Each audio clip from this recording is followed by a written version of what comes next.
Hello friends, welcome to drone academy. நம்ம இன்னைக்கு இந்த வீடியோ பதிவில் 12 டேஸ் மேக்ஸ் சேலஞ்சில் இன்னைக்கு 4வது வீடியோவா சரிங்களா. இன்னைக்கு டே 4ல் நம்ம சதவிகிதத்தை பற்றி தான் நம்ம பார்க்க போகிறோம் சரிங்களா. இதுக்கு முன்னாடி நம்ம பார்த்தீங்கன்னா time and work, LCM and HCF, அதை தொடர்ந்து விகிதம், இது 3 டாபிக் நம்ம பார்த்துருக்கோம். அதை பார்க்காதான் டிஸ்கிரிப்ஷனில் இந்த லைவ் முடிஞ்சுன்னு போய் பார்த்துக்குங்க. அதை தொடர்ந்து இப்போ 4வது பார்ட்டாக நம்ம சதவீதத்தை பற்றி பார்க்க போகிறோம். நம்ம சதவீதம் அண்ட் லாப நட்டம் ரெண்டுத்தையுமே ஒன்றா பார்க்கலாம் அப்படின்னு நம்ம சொல்லியிருந்தோம். பட் ஆனால் இந்த சதவீதம் இது மட்டுமே கிட்டத்தட்ட ஒரு 20 பார்ட் வந்துருச்சு சரிங்களா. ஸோ அப்படின்னு நம்ம பார்த்தீங்கன்னா இப்போ நம்ம அதையும் சேர்த்து பண்ணால் உங்களுக்கு கண்டிப்பாக ஒரு குழப்பம் தான் ஏற்படும் சரியா. வீடியோ ரொம்ப லெங்க்த்தாக போகிற மாதிரி இருக்கும், அப்புறம் உங்களுக்கு சலுப்பு தட்டிடும். ஸோ அதனால் என்ன பண்ணுன்னா 2 பார்ட்டாக பிரிச்சிருக்கேன் சரியா. அதாவது என்னோட எண்ணம் என்னன்னா சீக்கிரமாக முடிக்கின்றதை விட உங்களுக்கு எவ்வளோ சீக்கிரம் உங்களுக்கு புரிய வைக்கணும் தான் நினைக்கிறேன். தவிர முடிக்கின்றதை விட புரிய வைக்கணும் அப்படின்ற ஒரு எண்ணம் மேலோங்கி இருக்கிறதுனால என்ன பண்ணால் 2 பார்ட்டாக பிரித்து நாளைக்கு என்ன பண்ணுறேன் அப்படின்னா லாப நட்டத்தை போடுறேன். இப்போ நம்ம சதவீதத்தை பற்றி பார்க்கலாம். சதவிகிதம் இதை நம்ம எங்கெங்க பார்த்துருப்போம் அப்படின்னு சொல்லிட்டு பார்த்தீங்கன்னா நம்ம அன்றாட வாழ்க்கையில் நிறைய சதவீதங்களை பார்த்துருப்போம். ஓகே, நம்மளுடைய மார்க்கு, நம்மளுடைய பர்சன்டேஜ் சரியா. அப்புறம் பார்த்தீங்கன்னா இப்போ வேற எங்கெல்லாம் பார்த்துருப்போம், டெய்லியுமே கூட நம்ம பார்க்குறோம் சரியா. டெய்லியும் காலைல எந்திரிச்சிலேருந்து இன்னைக்கு நைட்டு படுக்கிற வரைக்கும் நம்ம பார்க்குற ஒரே பர்சன்டேஜ்னு பார்த்தீங்கன்னா நமக்கே தெரியாமல் பார்க்குற பர்சன்டேஜ்னா மொபைலில் இருக்கக்கூடிய பர்சன்டேஜ் சரியா. அந்த பர்சன்டேஜ் சார்ஜ் 20 டவுன் ஆச்சு என்ன பண்ணுவோம், டக்குன்னு போய் போட்டுரும் சரி. அது இல்லைன்னா நமக்கு உயிரே இப்போ நமக்கு எனர்ஜி இல்லைனா கூட நம்ம கவலைப்பட மாட்டோம். ஆனால் ஃபோனுக்கு எனர்ஜி இல்லைன்னா ரொம்ப நம்ம கவலைப்படும். ஏன்னா அது இல்லைன்னா நம்ம இருக்க முடியாது இல்லை சரி. அந்த காய் போச்சு. ஸோ அப்போ அப்படின்னும் போது பார்த்தா நம்ம பர்சன்டேஜ் நம்ம அன்றாட வாழ்க்கையில் நம்ம பார்த்துட்டு இருக்கோம். அப்பேற்பட்ட பர்சன்டேஜை நம்ம எப்படி கணக்கிடணும் அப்படின்றத பற்றி நம்ம இந்த வீடியோவில் பார்க்கலாம். ஃபர்ஸ்ட் இன்ட்ரோடக்ஷன் அப்படின்னும் போது நம்ம விகிதம் நேற்று டாப்பிக்கில் விகிதம் அப்படின்ற ஒரு டாப்பிக்கை பார்த்ததும் சரியா.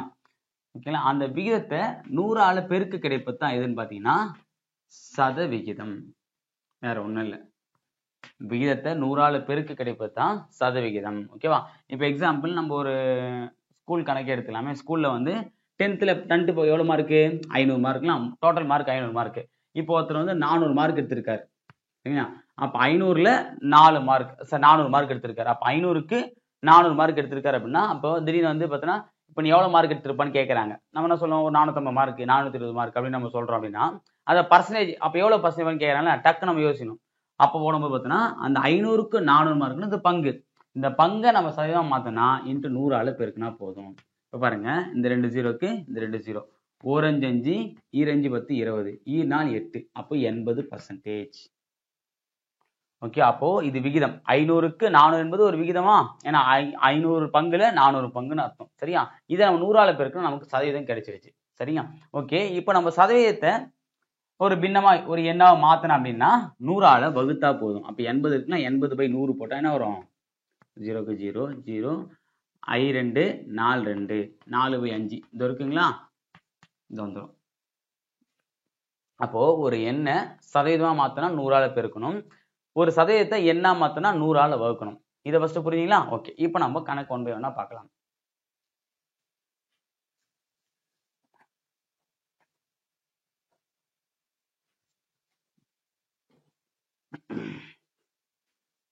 ஃபர்ஸ்ட் கணக்கு டைப் 1. ஃபர்ஸ்ட் கணக்கு பார்த்தீங்கன்னா மொத்தம் 2 கணக்கு கொடுத்துருக்கேன். முதல் கணக்கு 7/4.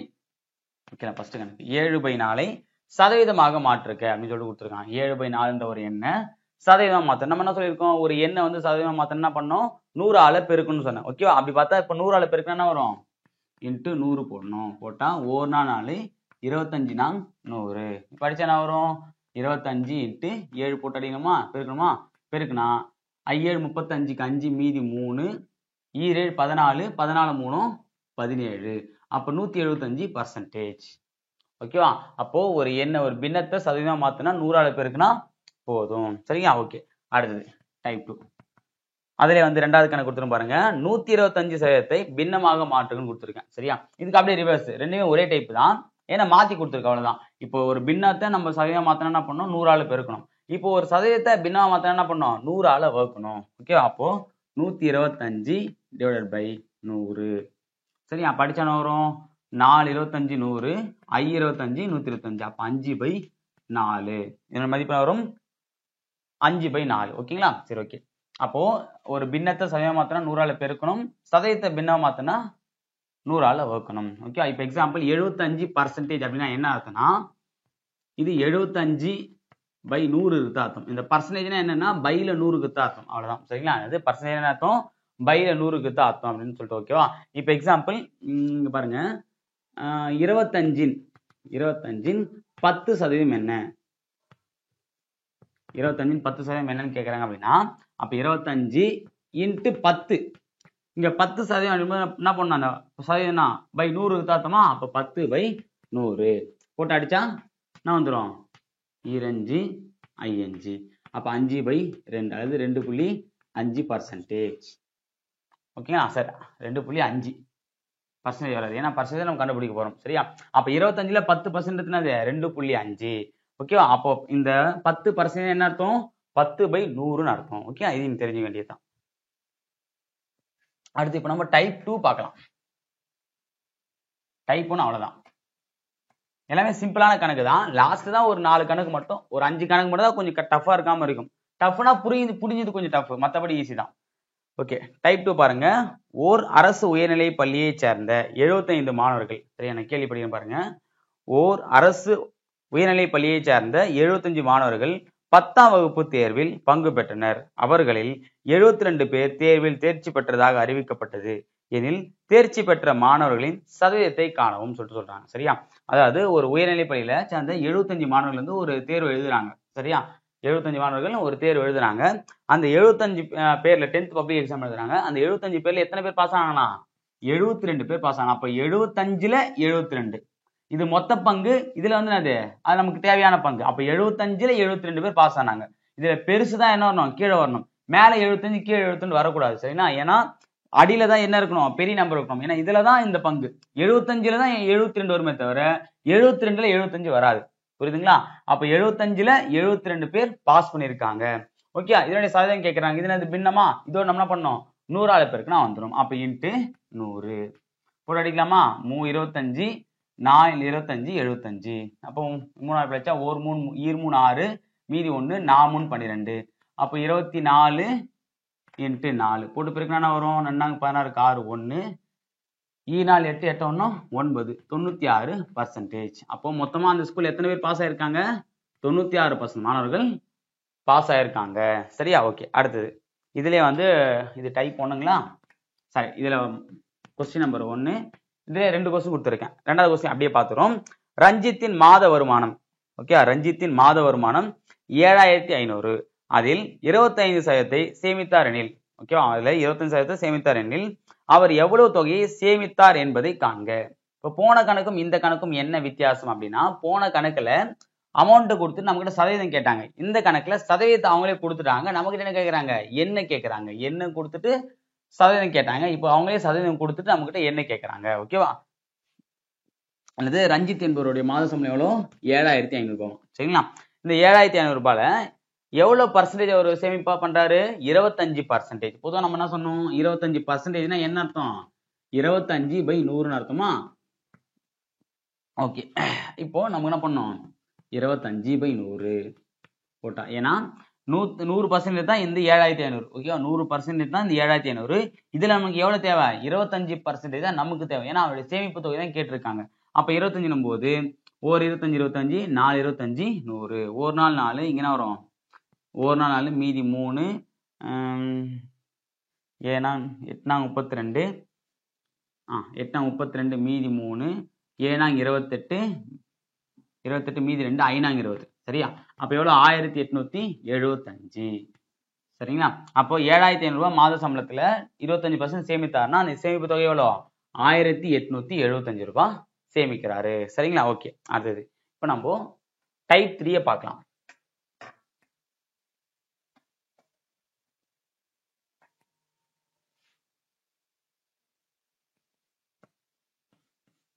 ஓகே, டைப் 3 பாருங்க. ஒரு உலோக கலவை 26% தாமிரத்தை கொண்டுள்ளது. ஒரு உலோக கலவை. சரியா? அந்த உலோக கலவை வந்து பார்த்தா 100% எடுத்துக்கலாம். இந்த 100%ல 26% என்ன இருக்கும்? தாமிரம் இருக்கு.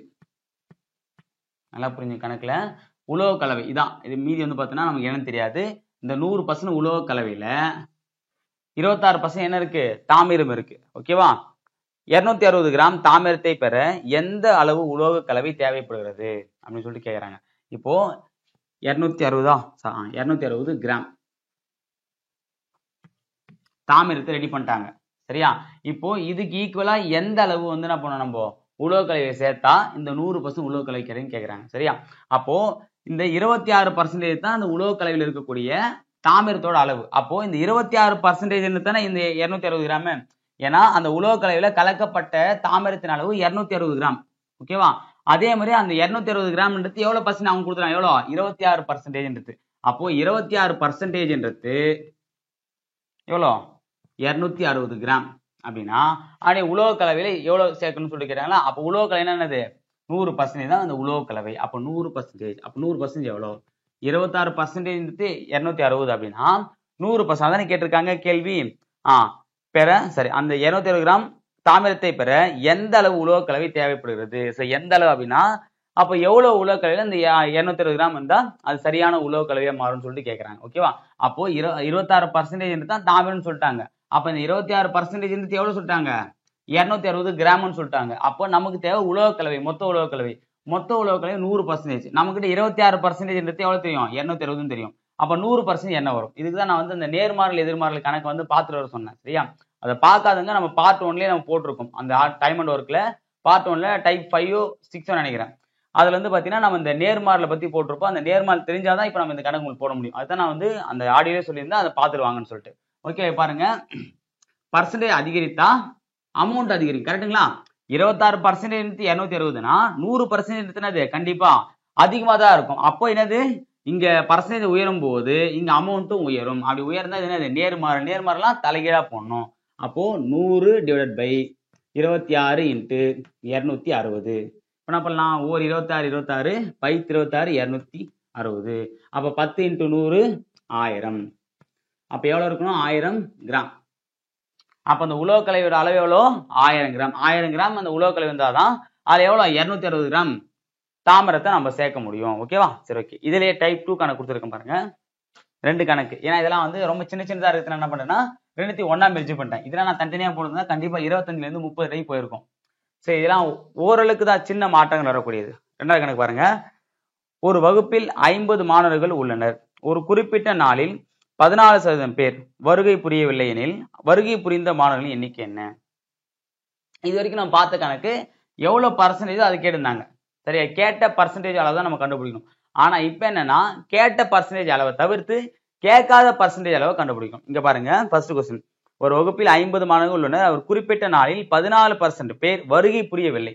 ஓகே, அந்த இருக்கக்கூடிய 50 பேர்ல ஒரு நாள்ல, அது எந்த நாள்னு தெரியல. சரியா? ஒரு நாள்ல வந்து கிட்டத்தட்ட 14% மாணவர்கள் வரல. ஓகேவா? அப்ப அந்த 14% பேர் எவ்வளவுன்றது கேட்கல. என்ன? அப்போ வருகை புரிந்த மாணவருடைய சதவீதம் கேட்கறாங்க. அப்ப நம்ம இது எப்படி போடலாம் அப்படின்னு பாத்தீங்கன்னா, ஓகே மொத்தம் வந்து 100% மாணவர்கள். அப்ப 100% மாணவர்கள் எவ்வளோ 50. கரெக்டுங்களா? 100% மாணவர்கள் வந்து 50 பேர். இது நமக்கே தெரியும். ஓகேவா? இதுல எத்தனை சதவீதம் பேர் வரலன்னு சொல்லிட்டாங்க 14% பேர் வரலையாம். கரெக்டுங்களா? வருகை புரியாதவர்கள் எவ்வளோ 14%. அப்ப வந்தவங்க எவ்வளவு பேர் வருவாங்க 100ல 14 போச்சுன்னா 86%. என்ன? அவ்வளவுதான் கேள்வி, முடிஞ்சு போச்சு. சரியா? 100%னா 50 பேர். சப்போஸ் 50 பேர் வந்துட்டாங்கன்னா அங்க அட்டன்ஸ் எவ்வளவு வந்திருக்கும் 100% அட்டன்ஸ். ஆனா 100% அட்டன்ஸ் வரலையே, 14 பேர் வரல, 14% பேர் வரல. அப்போ 100% 50 பேர்னா அப்ப 14 பேர் வராம கழிச்சா மீதி 86 பேர் வந்திருப்பாங்க. 86% ஸ்டூடெண்ட் வந்திருப்பாங்க. அப்ப 86% ஸ்டூடெண்ட் எவ்வளவு? ஓகேவா? பர்சன்டேஜ் குறைஞ்சா இங்க ஆட்களும் குறைவாங்க. கரெக்டுங்களா? 100%க்கு 50 பேர்னா 86 கண்டிப்பா கம்மியா தான் இருப்பாங்க. அப்ப பர்சன்டேஜ் குறையும் போது ஆட்கள் குறையறாங்க. இப்படி குறைஞ்சா நேர்மாறல். நேர்மாறல்னா தலைகீழா போடணும். அப்போ இந்த 14 விட்டு இது கழிக்கு தேவை போட்டது, இதை போடக்கூடாது. அப்போ 86 டிவைடட் பை 100 இன்ட்டு என்ன மதிப்பு இந்த 50 போட்டீங்கன்னா ஒரு 0க்கு ஒரு 0, இங்க 2 இங்க 5 2 2, இங்க 4 2 8 3 2 6. அப்ப 43 பேர். அப்போ அந்த வகுப்பிற்கு வருகை புரிந்த நபர்கள் எண்ணிக்கை மொத்தம் எவ்வளோ 43 பேர். அவ்வளவுதான். சரிங்களா? ஸோ கேள்வி நல்லா புரிஞ்சுங்க. ஒரு வகுப்புல மொத்தம் எவ்வளவு பேர் இருக்காங்க 50 பேர் இருக்காங்க. ஒரு குறிப்பிட்ட நாள்ல 14% மாணவர்கள் வரல. ஓகே, அப்ப வரலன்னா அவங்களை கழிச்சுக்கணும். ஏன்னா வந்தவர்கள் சதவீதம் கேட்டாங்க. சப்போஸ் வராதவர்கள் கேட்டா என்ன பண்ணலாம் 43ல 50 போச்சுன்னா 7 பேர் வரலன்னு அர்த்தம். சரியா? அப்ப அப்படி பார்க்கும்போது 14 பேர் வரல அப்படின்னா 14% வரலன்னா மீதி 86% வந்திருக்காங்க. 100% எடுத்து நமக்கு 50 பேர்னு தெரியும். அப்ப 86% எவ்வளோ?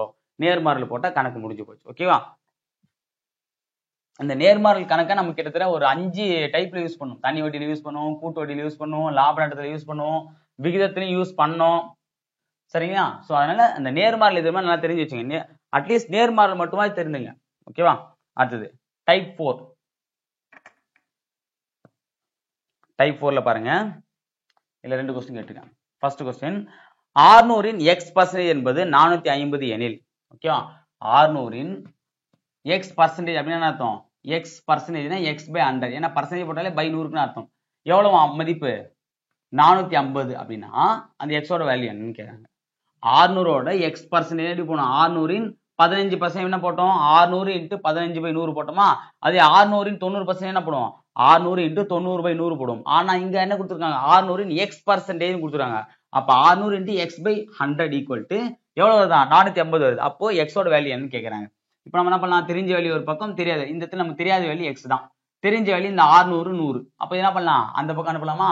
அப்ப already x is equal to 450 இருக்குத போட்டுங்க. இன்ட்டு இங்க கீழே இருக்கக்கூடிய 100 என்ன ஈக்குவல் என்ன ஆகும்? மேல போயிடும். அப்போ மேல 100. அடுத்தது இங்க மேல இருக்கக்கூடிய 600 ஈக்குவல் என்ன வரும்? கீழே வந்துடும். சரியா? அப்ப கீழே 600. இப்போ இந்த 2 0க்கு இந்த 2 0 கேன்சல் ஆயிடும். இங்க 1 6 6 இங்க என்ன வரும்? 7 6 42 மீதி 3 5 6 30. அப்போ 75. அப்போ 600 x% பார்த்தீங்கன்னா எவ்வளவு பர்சன்டேஜ்? 600 75% தான் 450. ஓகேவா? சரி, ஓகே. அடுத்தது இதுல ரெண்டாவது கணக்கு போட்டுருவோம். இடம் இருக்கு. ஒரு எண்ணின் மதிப்பை 25% குறைத்தால் 120 கிடைக்கிறது எனில் அந்த எண் காண்க. சரியா? ஒரு எண் அது நமக்கு தெரியாது, எக்ஸ்னு வச்சுக்கலாம். சரியா? இதுல மேக்ஸிமம் நம்ம என்ன பண்ணுவோம்? எக்ஸ் தான் வச்சுப்போம். ஆனா இது நம்ம எக்ஸ் வச்சு ஃபார்முலா போட போறது கிடையாது, நம்ம தெரியுதுக்காக. ஒரு எண்ணின் எக்ஸ் மதிப்பு, சாரி, ஒரு எண்ணின் மதிப்பை 25%, இது ஒரு எண்ணோட மதிப்புன்னு வச்சுக்கலாம். இதுல என்ன பண்றாங்க? 25% கழிக்கிறாங்க. அப்ப -25%. அப்படி கழிக்கும் போது என்ன அமௌண்ட் கிடைக்குதான்? 120 கிடைக்குதுன்றாங்க. எவ்வளோ? ஒரு எண்ணின் 25% கழிக்கும் போது 120 கிடைக்குது. ஓகேவா? எனில் அந்த எண்ணை காண்கன்னு கேக்குறாங்க. அப்ப எக்ஸோட எக்ஸ் என்ன சொல்லுவாங்க? 100%. ஏன்னா பொதுவா ஒரு எண்ணை நம்ம 100% வச்சுப்போம். அந்த 100% பேஸ் பண்ணி தான் நம்ம என்ன பண்ணுவோம்? எல்லா கணக்குமே போறோம். அப்ப 100%ல 25% போச்சா மீதி எவ்வளோ? 75%. அப்போ 75% தான் இங்க என்ன கொடுத்துருக்காங்க? மீதி அதாவது எக்ஸ்ல 25 போச்சுன்னா மீதி இருக்கக்கூடிய 120 வருதுன்றாங்க. அப்போ 25 கழிச்சா மீதி எவ்வளோ? 75. அப்ப இந்த 75% தான் என்ன? 120. நமக்கு என்ன தேவை? அந்த எண். அந்த எண்றது எக்ஸ். எக்ஸ்னா 100%. அப்ப நமக்கு தேவை 100%. 75% 120னா 100% என்ன? அப்போ பர்சன்டேஜ் அதிகரித்தால் மதிப்பும் கண்டிப்பா அதிகரிக்கும். அப்ப என்னது? நேர்மாறல். நேர்மாறலாம் தலைகீழா பண்ணும். அப்ப என்ன பண்ணலாம்?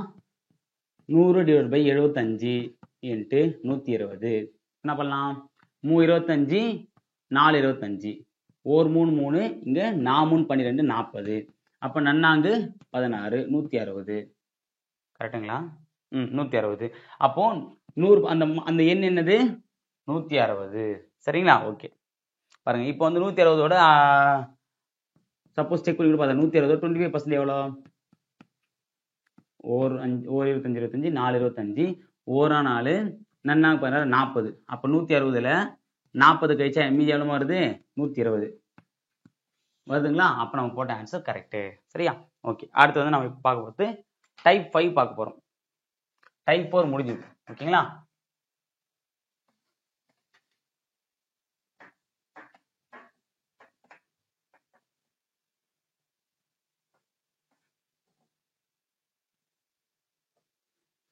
டைப் 5. ஒரு நபரின் வருமானம் 10% அதிகரிக்கப்பட்டு, ஒரு நபரின் வருமானம் 10% அதிகரிக்கப்பட்டு பிறகு 10% குறைக்கப்படுவதெனில் அவருடைய வருமானத்தில் ஏற்படும் மாற்றத்தை காண்க. இது ரொம்ப ரொம்ப முக்கியமான கணக்கு. ரொம்ப ஈஸியா போட்டலாம். சரி, இது ஒரே ஒரு ஸ்டெப் தான். ஒரே ஸ்டெப்ல இந்த கணக்கு நம்ம போட்டலாம். சரியா? இங்க பாருங்க, ஒருவருடைய வருமானம், அவர் யாருன்னு தெரியல, மிஸ்டர் எக்ஸ்னு வச்சுக்கலாம். சரியா? அவருடைய வருமானம் வந்து ஃபர்ஸ்ட் என்ன பண்றாங்க? 10% உயர்த்துறாங்க. 10% அதிகரிக்கப்பட்டு பின்னர் அதுக்கப்புறம் கொஞ்ச நாள் பொறுத்து என்ன பண்றாங்க? 10% குறைக்கிறாங்க. சரியா? 10% ஏத்திட்டு அப்புறம் 10% குறைக்கிறாங்க. அப்படி குறைக்கும் போது அவருடைய வருமானத்தில் ஏற்படக்கூடிய மாற்றத்தை கேட்கறாங்க. சரியா? பொதுவா இந்த கணக்கு பொறுத்தவரை என்ன பண்ணுவாங்க அப்படின்னா, சார் 10% ஏத்துறாங்க அப்புறம் 10% குறைக்கிறாங்க. இதுல என்ன சார் மாற்றங்குது? ஏத்தனை பர்சன்ட் இறக்குறாங்க, அப்போ மாற்றம் இல்லை, அப்ப மாறாது, வருமானத்துல எந்த மாற்றமும் இருக்காது. ஃபர்ஸ்ட் எவ்வளோ 1000 ரூபாய் வாங்கினா அந்த ஏத்தி இறக்குன பிறகும் அதே 1000 ரூபாய் தான் வாங்குன்னு சொன்னீங்கன்னா அது கணக்கு தப்பு. ஆனா இந்த ஆப்ஷன் டிஎன்பிஎஸ்சி வைப்பாங்க மாறாதுன்னு சொல்லிட்டு. நம்ம என்ன பண்ணணும் அழகா இங்கேயும் 10% இங்கேயும் 10%, அப்ப மாறாதுன்னு சொன்ன போட்டு வந்துடும். ஆனா அது ஆன்சர் கிடையாது. சரியா? என்ன அப்படின்னு சொல்லிட்டு பாத்தீங்கன்னா ஒண்ணும் இல்ல, இது சிம்பிள் லாஜிக் தான். இந்த மாதிரி உயர்த்தி தாழ்த்தத்து இல்ல தாழ்த்தி உயர்த்தத்து, அதாவது இங்க பாருங்க இதே கணக்கு தான். 10% உயர்த்தி அப்புறம் 10% குறைச்சாலும் ஃபர்ஸ்ட் 10% குறைச்சி அப்புறம் 10% ஏத்தினாலும் எப்படி வந்தாலும் சரி ஒரே மதிப்பா இருந்து அந்த பர்சன்டேஜ் வந்து குறைச்சி ஏத்தினாங்கன்னா இல்ல ஏத்தி குறைச்சாங்க அப்படின்னா என்ன பண்ண போறோம்னா அந்த எவ்வளவு பர்சன்டேஜ் கொடுத்துருக்காங்களோ அதை ஸ்கொயர் பண்ணி 100ஆல் வகுத்தணும். அவ்வளவுதான். அதை ஸ்கொயர் பண்ணி 100ஆல் வகுத்தணும். இப்ப 10 இருக்குல்ல, 10 ஸ்கொயர் பண்ண என்ன வரும்? 10 × 10 டிவைட் பை 100. சரியா? அப்ப என்ன வரும்? 100 டிவைட் பை 100 அடிச்சா என்ன இருக்கு? 1. அப்போ 1% 1% லாபமா நட்டமா? அதான் முக்கியமானது. சரியா? ஏன்னா இப்ப சதவீதத்தில் ஏற்படக்கூடிய மாற்றம் அப்படின்னா 1% என்னச்சு, இந்த 1% அவருக்கு கூடுதலா வருதா கம்மியா வருதான்னு கேட்டீங்கன்னா நஷ்டம்.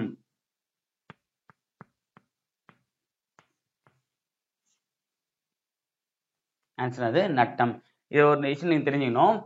நீங்க என்னதான் ஒரே பர்சன்ட் அளவை ஃபர்ஸ்ட் உயர்த்தி அப்புறம் குறைச்சாலும் ஃபர்ஸ்ட் குறைச்சி அப்புறம் உயர்த்தினாலும் எப்படி பண்ணாலுமே ஆன்சர் நஷ்டத்துல தான் வரும்.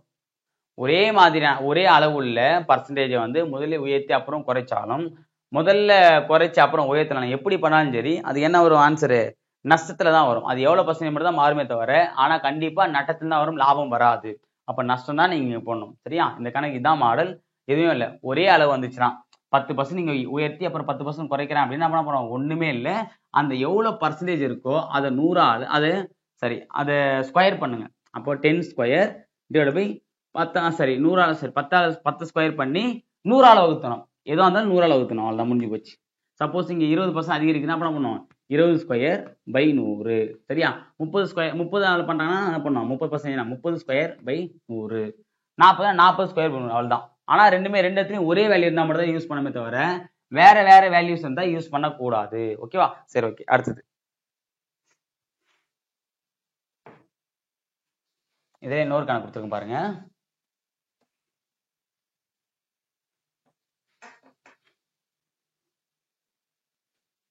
பாருங்க, ஒரு எண்ணானது 25% அதிகரிக்கப்படுகிறது, பின்னர் 20% குறைக்கப்படுகிறது எனில் அந்த எண்ணில் ஏற்பட்ட சதவீத மாற்றம் என்ன? ஓகேவா? அந்த எண்ணில் ஏற்பட்ட சதவீத மாற்றம். அந்த எண்ணில் ஏற்பட்ட மாற்றம் என்ன வரும்? ஒரு எண்ணானது 25% அதிகரிக்கப்படுகிறது. ஒரு எண், அந்த எண்ணு நம்ம என்ன தெரியாது. ஃபர்ஸ்ட் என்ன பண்றாங்க? 25% வந்து இன்க்ரீஸ் பண்றாங்க. சரியா? அப்புறம் என்ன பண்றாங்க? இன்க்ரீஸ் பண்ணதுக்கு அப்புறம் 20% குறைக்கிறாங்க. 25% இன்க்ரீஸ் பண்ணி அப்புறம் 20% குறைக்கிறாங்க. அப்படி குறைக்கும் போது என்ன மாற்றம் வரும்னு கேட்கறாங்க. அந்த எண் என்னன்றது கொடுக்கல. நம்ம என்ன பண்ணலாம்? அந்த எண்ணை நம்மளே ஒரு எண்ணை வச்சுக்கலாம். எப்ப 100 வச்சுக்கலாம். சரியா? அந்த தெரியாத எண் எப்ப என்ன இருக்கும்? 100ஆ தான் இருக்கும். அந்த 100 வச்சு நம்ம போட்டா கரெக்டா இருக்கும். சரியா? ஏன்னா இப்போ ஒரு கல்யாணத்துக்கு போனா கூட 100 ரூபாய் மொழி வச்சாதான் மரியாதையா இருக்கு. சரியா? அப்ப நம்ம கணக்குலயும் 1 10 கூடாது, ஒரு 100 ரூபாய் வைக்கலாம், ஒரு டீசெண்டா. ஓகேவா? இப்ப 100 ரூபாய் போது ஃபர்ஸ்ட் 25% இன்க்ரீஸ் பண்றாங்க. அப்ப 100 × 25/100. நான் ஃபர்ஸ்ட் 25% கண்டுபிடிக்கலாமா? அப்ப 100க்கு 100 கேன்சல் ஆயிடும், 25 ரூபாய். ஓகேவா? அப்போ ஆல்ரெடி அந்த மதிப்பு என்ன? 100 ரூபாய். அது கூட ஒரு 25% ஆட் பண்ணா 25 ரூபாய் ஆட் பண்ணா எவ்வளவு வரும்? 125 ரூபாய். ஓகேங்களா? இப்ப அடுத்து என்ன பண்றாங்க? 25% உயர்த்திய பின்பு 20% குறைக்கிறாங்க. ஓகேவா? அடுத்த ஸ்டெப் என்னது? 20% குறைக்கிறாங்க. அப்போ இந்த 125 ரூபாய் தான் நம்ம போடணுமே தவிர இந்த 100 ரூபாயை போடக்கூடாது. ஏன்னா இங்க உயர்த்திய பின்பு தான் குறைக்கிறாங்க. அப்போ உயர்த்திய பின்புனா உயர்த்தப்பட்ட பிறகு அந்த மதிப்பு எவ்வளவு என்ன ஆயிடுச்சு? இந்த 100ன்ற மதிப்பு 125 ஆயிடுச்சு. அப்ப 125 தான் நம்ம போடணுமே தவிர 100 போடக்கூடாது. நல்லா ஞாபகம் வச்சுங்க. சார் இந்த 100 ரூபாய் தான் சார் 25% ஏத்துறாங்க, அப்புறம் 20% குறைக்கிறாங்கன்னா இந்த 100 ரூபாயில 25% தான் ஏத்துறாங்க. இந்த 25% ஏத்திட்ட பிறகு ஒரு அமௌண்ட் வருது பாருங்க, அதுலதான் இந்த 20% குறைப்பாங்க. அப்போ இந்த 100 ரூபாயில 25% ஏத்தனோட எவ்வளவு வந்திருக்கு? நமக்கு 125 ரூபாய் வந்திருக்கு. அப்ப அந்த 125 ரூபாயில தான் 20% என்ன? அப்ப 20/100 உடனே வரும். இந்த ஒரு 0க்கு இந்த ஒரு 0, அப்புறம் ஓர் 2 2 I 2 10, இங்க ஓர் 5 5, இங்க என்ன வரும்? 2 5 10, I 5 25. அப்ப 25 குறையுது. ஓகே? அப்போ 125 ரூபாய் என்ன பண்ணணும்? 25 ரூபாய் குறைக்கணும். குறைச்சா வரும் 100 ரூபாய். அப்ப ஆரம்பத்துல அந்த எண் என்னது? 100 ரூபாய். இறுதியிலே அந்த எண் என்ன? 100 ரூபாய். அப்ப மாற்றம் இல்லை. தெரிஞ்ச விஷயம் அது. மாற்றம் இல்லை. ஏன்னா ஆரம்பத்தில் இந்த மதிப்பே தான் இப்பவும் இருக்கு. அப்போ அந்த எண்ணில் மாற்றம் ஏற்படாது. இதான் வந்து ஆன்சர். என்ன ஆன்சர்? அந்த எண்ணில் மாற்றம் ஏற்படாது. அடுத்து டைப் 6.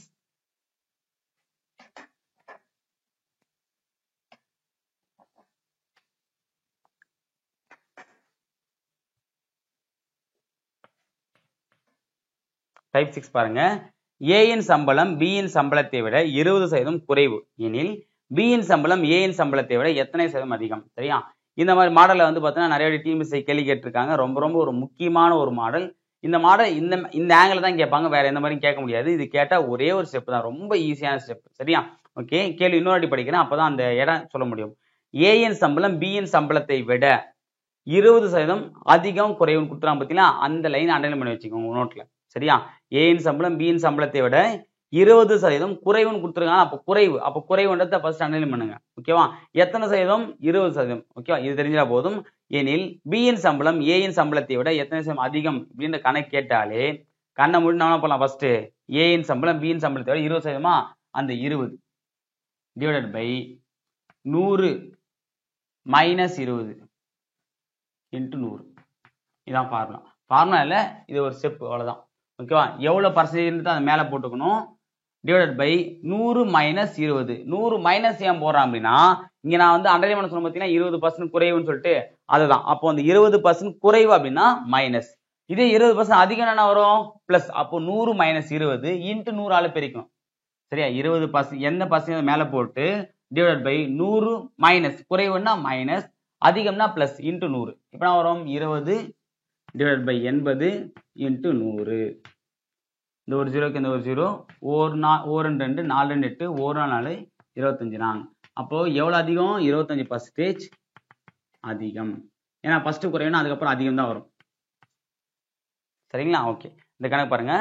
ஏயின் சம்பளம் பியின் சம்பளத்தை விட கடைசி என்ன கொடுத்துறாங்க? எவ்வளவு அதிகம்னு சொல்லிட்டு. ஒரு சில டைம் என்ன கொடுப்பாங்கன்னா அந்த சதவீதத்தில் ஏற்படக்கூடிய மாற்றம் என்னன்னு கேட்பாங்க. அப்ப நம்மளே தான் என்ன பண்ணணும்? அதிகமா கம்மியானதை போடணும். ஃபர்ஸ்ட் குறைவரத்தா குறைவா அதிகமா தான் பார்க்கணும். ரெண்டாவது இருக்குதான் நமக்கு பார்க்க கூடாது. ஏன்னா கேள்வியில சார் இங்க மேல ஒரு குறைவுன்னு இருக்கு, கீழே அதிகம்னு இருக்கு, எதை சார் நம்ம பார்த்து போறது? ஏன்னா அதிகம்னா பிளஸ் போட சொன்னீங்க, குறைவுனா மைனஸ் போட சொன்னீங்க. இந்த கணக்குல ரெண்டுமே இருக்குன்னா ஃபர்ஸ்ட் எது வருது அதான் முக்கியம். ஃபர்ஸ்ட் ஏயின் சம்பளம் பியின் சம்பளத்தை விட 20% குறைவுன்னு ஃபர்ஸ்ட் எது வருது? ஃபர்ஸ்ட் வருது குறைவா அதிகமானு பார்க்கணும். ஃபர்ஸ்ட் குறைவு வந்துட்டா மைனஸ், ஃபர்ஸ்ட் அதிகம் வந்துட்டா பிளஸ். இப்ப பாருங்க, இதே கணக்கு நான் போடுறேன். ஏயின் சம்பளம் பியின் சம்பளத்தை விட 20% அதிகம் எனில் அப்படின்னா 100 சரி 20 எவ்வளவு பர்சன்டேஜ் மேல போட்டோம் டிவைடட் பை 100 பிளஸ் 20. ஏன் பிளஸ் போடுறேன்? இங்க அதிகம், அப்ப இன்ட்டு 100. இப்ப நான் வரும் 20 டிவைடட் பை 120 இன்ட்டு 100. இப்போ என்ன பண்ணலாம்? ஒரு ஜீரோக்கு ஒரு ஜீரோ, 1 2 6 2 12, 1 6 1 6 மீதி 4, 6 36, 6 7%. ஓகே, 16.67% வரும். சரியா? அதிகம்னா. ஓகேங்களா? ஓகே, அடுத்தது டைப் 7.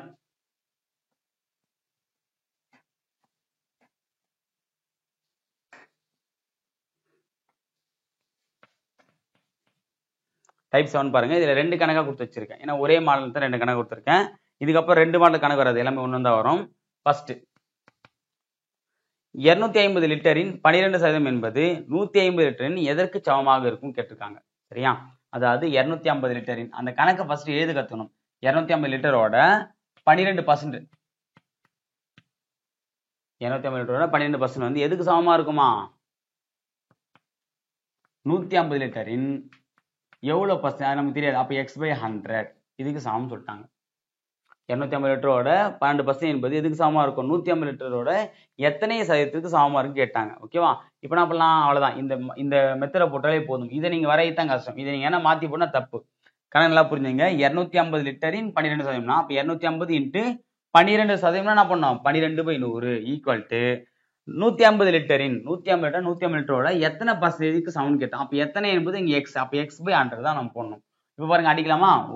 0 ஈரஞ்சு, இங்க 5 2 6 அப்ப 5 30 ஈக்குவல் டு இது அடிக்கலாமா? ஒரு 0 காலி, இங்க ஈரஞ்சு, இங்க 3 அப்ப 3x ஆயிடும். 3x/2. சரியா? அப்ப 3x இஸ் ஈக்குவல் டு இந்த 2 இங்க வந்துச்சுன்னா வரும், பெருக்கல் ஆயிடுமா? அப்ப 30 இன்ட்டு 2. அப்ப x இஸ் ஈக்குவல் டு இந்த 3 என்ன பண்ணணும்? இங்க போயிடும், பெருக்கல் இருக்கு தீக்கால போச்சுன்னா வகுத்தல் ஆயிடுமா, அப்போ வகுத்தல் 3. 1 3 3 5 3 30. அப்போ 10 × 2 20. அப்போ எக்ஸோட வேல்யூ என்னது 20. சரியா? ஓகே.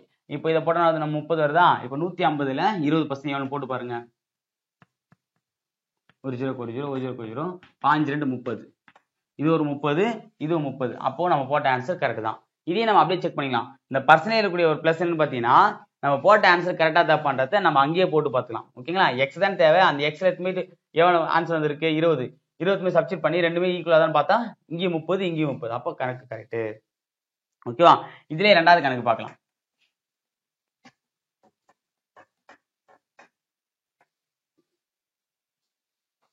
ரெண்டாவது கணக்கு பாருங்க. 10,000 25% மதிப்பின் 15% என்பது. ஓகேவா? 10,000 25% மதிப்பின் 15% என்பது. அதான் கேள்வி கேட்டிருக்காங்க. இந்த கேள்வி என்ன புரிஞ்சுங்க. 10,000 ரூபாயில 25% என்னத்தை நம்ம ஃபர்ஸ்ட் கண்டுபிடிக்கணும். அது கண்டுபிடிச்சிட்டு அதுல 15% எவ்வளவு நம்ம போனோம். அதான் வந்து கொடுத்துருக்காங்க.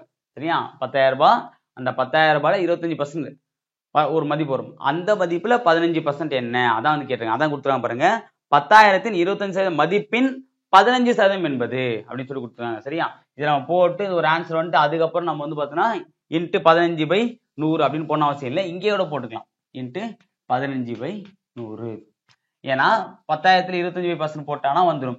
வந்ததுக்கு அப்புறம் என்ன பண்ண போறோம், வரக்கூடிய ஆன்சரை இன்ட்டு 15/100 தான் நம்ம போக போறோம். சரியா? இதுல வந்து பார்த்தோன்னா சார் அது இப்போ இந்த மாதிரி கேட்கறாங்க. 10,000 25 மதிப்பின் 15ல் 10% என்னன்னு கேட்கறாங்க. அப்ப நான் என்ன பண்ணா, அப்ப 10,000 25 மதிப்பின் 15% 10னா அப்ப இன்ட்டு 10/100 அவ்வளவுதான், முடிஞ்சு போச்சு. எவ்வளவு கேட்கறோம் அதுக்கப்புறம் போட்டு அடுத்தடுத்து போட்டு போயிட்டு வரணும். முன்னாடி போட அடுத்தடுத்து போட்டு போயிருந்தா நம்ம ஆன்சர் வந்துடும். ஓகேவா? இப்போ நம்ம போட்டாச்சு. படிச்சுக்கலாமா? இந்த 2 0க்கு இந்த 2 0 காலி, இந்த 2 0க்கு இந்த 2 0 காலி. மீதி என்ன இருக்கு 25 × 15. அப்போ 250. 5 25 5 மீதி 2, 2 10 10 12. அப்போ 5 7 3 375. சரிங்களா? அப்போ 10,000த்துல 25%ல 15% எவ்வளோ 375 ரூபாய். ஓகேவா? ஓகே. அடுத்தது டைப் 8. டைப் 7 முடிச்சாச்சு. 2ல 1 பார்க்கலாம். ஓகே. டைப் 8. டைப் 8 பாருங்க. ஒரு பள்ளி தேர்தலில், ஓகே, ஒரு பள்ளியில் நடக்கக்கூடிய எலெக்ஷன். சரியா? சார் பள்ளி எலெக்ஷன்னா அந்த தலைவருக்காக நிற்கிறாங்க போல இது. ஓகே. ஒரு பள்ளி தேர்தலில் A, B மற்றும் C ஆகிய 3 வேட்பாளர்கள் முறையே 153, 245 மற்றும் 102 வாக்குகளை பெற்றனர் எனில் வெற்றியாளர் பெற்ற வாக்கு சதவீதம் என்னன்னு கேட்கறாங்க. சரியா? இது கொஞ்சம் யோசிக்க வேண்டிய கணக்கு. ஆனா ஈஸி தான். A, B, C. பர்சன்டேஜ் பொறுத்த வரைக்கும் கஷ்டமான கணக்கு நம்மளால சொல்லவே முடியாது. நம்ம யோசிக்கிறத பொறுத்தா இருக்கு. அந்த யோசிச்சு ஆன்சர் வரைக்கும் தான் கஷ்டமே தவிர, அதாவது நான் போடுற அந்த மெத்தட் நான் சொன்ன பத்தியா போட பத்தியா அந்த 10,000த்துல 25% 15 அதை நம்ம எப்படி போடுறோம், அதை போட்டதுக்கு அப்புறம் ஈஸி. அந்த வரைக்கும் மட்டும் தான் கஷ்டமே தவிர ஒரு கணக்கு கூட இந்த மாதிரி வந்து ரொம்ப லெங்க்தா போறாம இருக்கும். 2-3 லைன்லாம் வராது. அதிகபட்சம் ஒரே லைன் முடிஞ்சு போடும் கணக்கு. ஓகேங்களா? இப்ப ஏ மொத்தம் 3 வேட்பாளர் நிக்கிறாங்க ஒரு பள்ளி தேர்தல்ல. ஏ எவ்வளவு வாக்கு பெறாரு 153 வாக்கு. பி எவ்வளவுக்கு 245 வாக்கு. சரியா? சி வந்து 102 வாக்கு. இதுல இருந்து வெற்றி வேட்பாளர் பெற்ற வாக்கின் சதவீதம் கேட்கறாங்க. அப்ப வெற்றி வேட்பாளர் யாரு வெற்றி பெறுவாங்க, அதிக வாக்கு யார் வாங்குறாங்களோ அவங்க தான் வெற்றி பெறுவாங்க. இங்க அதிக வாக்கு வாங்குறது யாரு, பி தான். அப்ப பி எவ்வளவு வாங்கியிருக்காரு 245. சரியா? அப்ப 255 தான். 245 எவ்வளவு பர்சன்ட் நம்ம கண்டுபிடிக்க போறோம். சரியா? அப்போ மொத்த வாக்குல தான் 245 எவ்வளவு நம்ம கண்டுபிடிக்கணும். சரியா?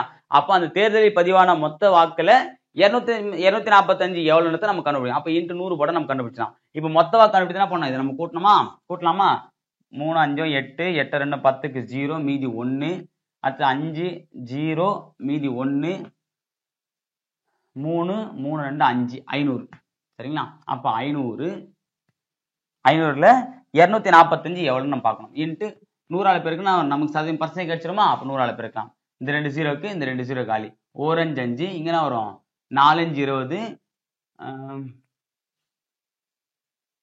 4 5 20 9 5 45. அப்ப 49%. சரியா? அப்ப வெற்றி வேட்பாளர் பெற்ற வாக்கு எவ்வளோ 49%. எப்படி போட்டு இந்த கணக்க ஏ பி சி 3 பேர் வந்து வாக்குகள் பெற்றிருக்காங்க. ஏ வந்து 153 வாக்கு, பி வந்து 245 வாக்கு, சி வந்து 102 வாக்கு. அப்ப மொத்தம் பதிவான வாக்கு வந்து 500 வாக்கு பதிவாயிருக்கு. ஓகேவா? இந்த 500 வாக்குல வெற்றியாளர் வந்து எவ்வளவு பர்சன்டேஜ் ஜெயிச்சாங்கன்னு கேக்குறாங்க. அப்ப வெற்றியாளர்னா யார் வருவாங்க? அதிக வாக்கு பெற்றவங்க தான் வெற்றியாளர்கள். அப்ப அதிக வாக்கு வந்து 245 தான் ஃபர்ஸ்ட். அப்ப 500ல 245 எவ்வளவுன்னு நம்ம பார்க்கணும். எவ்வளவுன்னு பார்த்தா எவ்வளவு வருது? 45 49%. ஓகேவா? ஓகே. அடுத்து டைப் 9.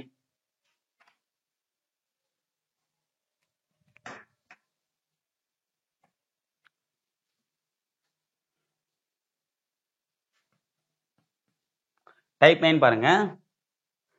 இது ரொம்ப ரொம்ப இன்ட்ரெஸ்டான கணக்கு. சரியா, நம்ம கொஞ்சம் தப்பணும். ஒரே நிமிஷம் தண்ணி குடிச்சு.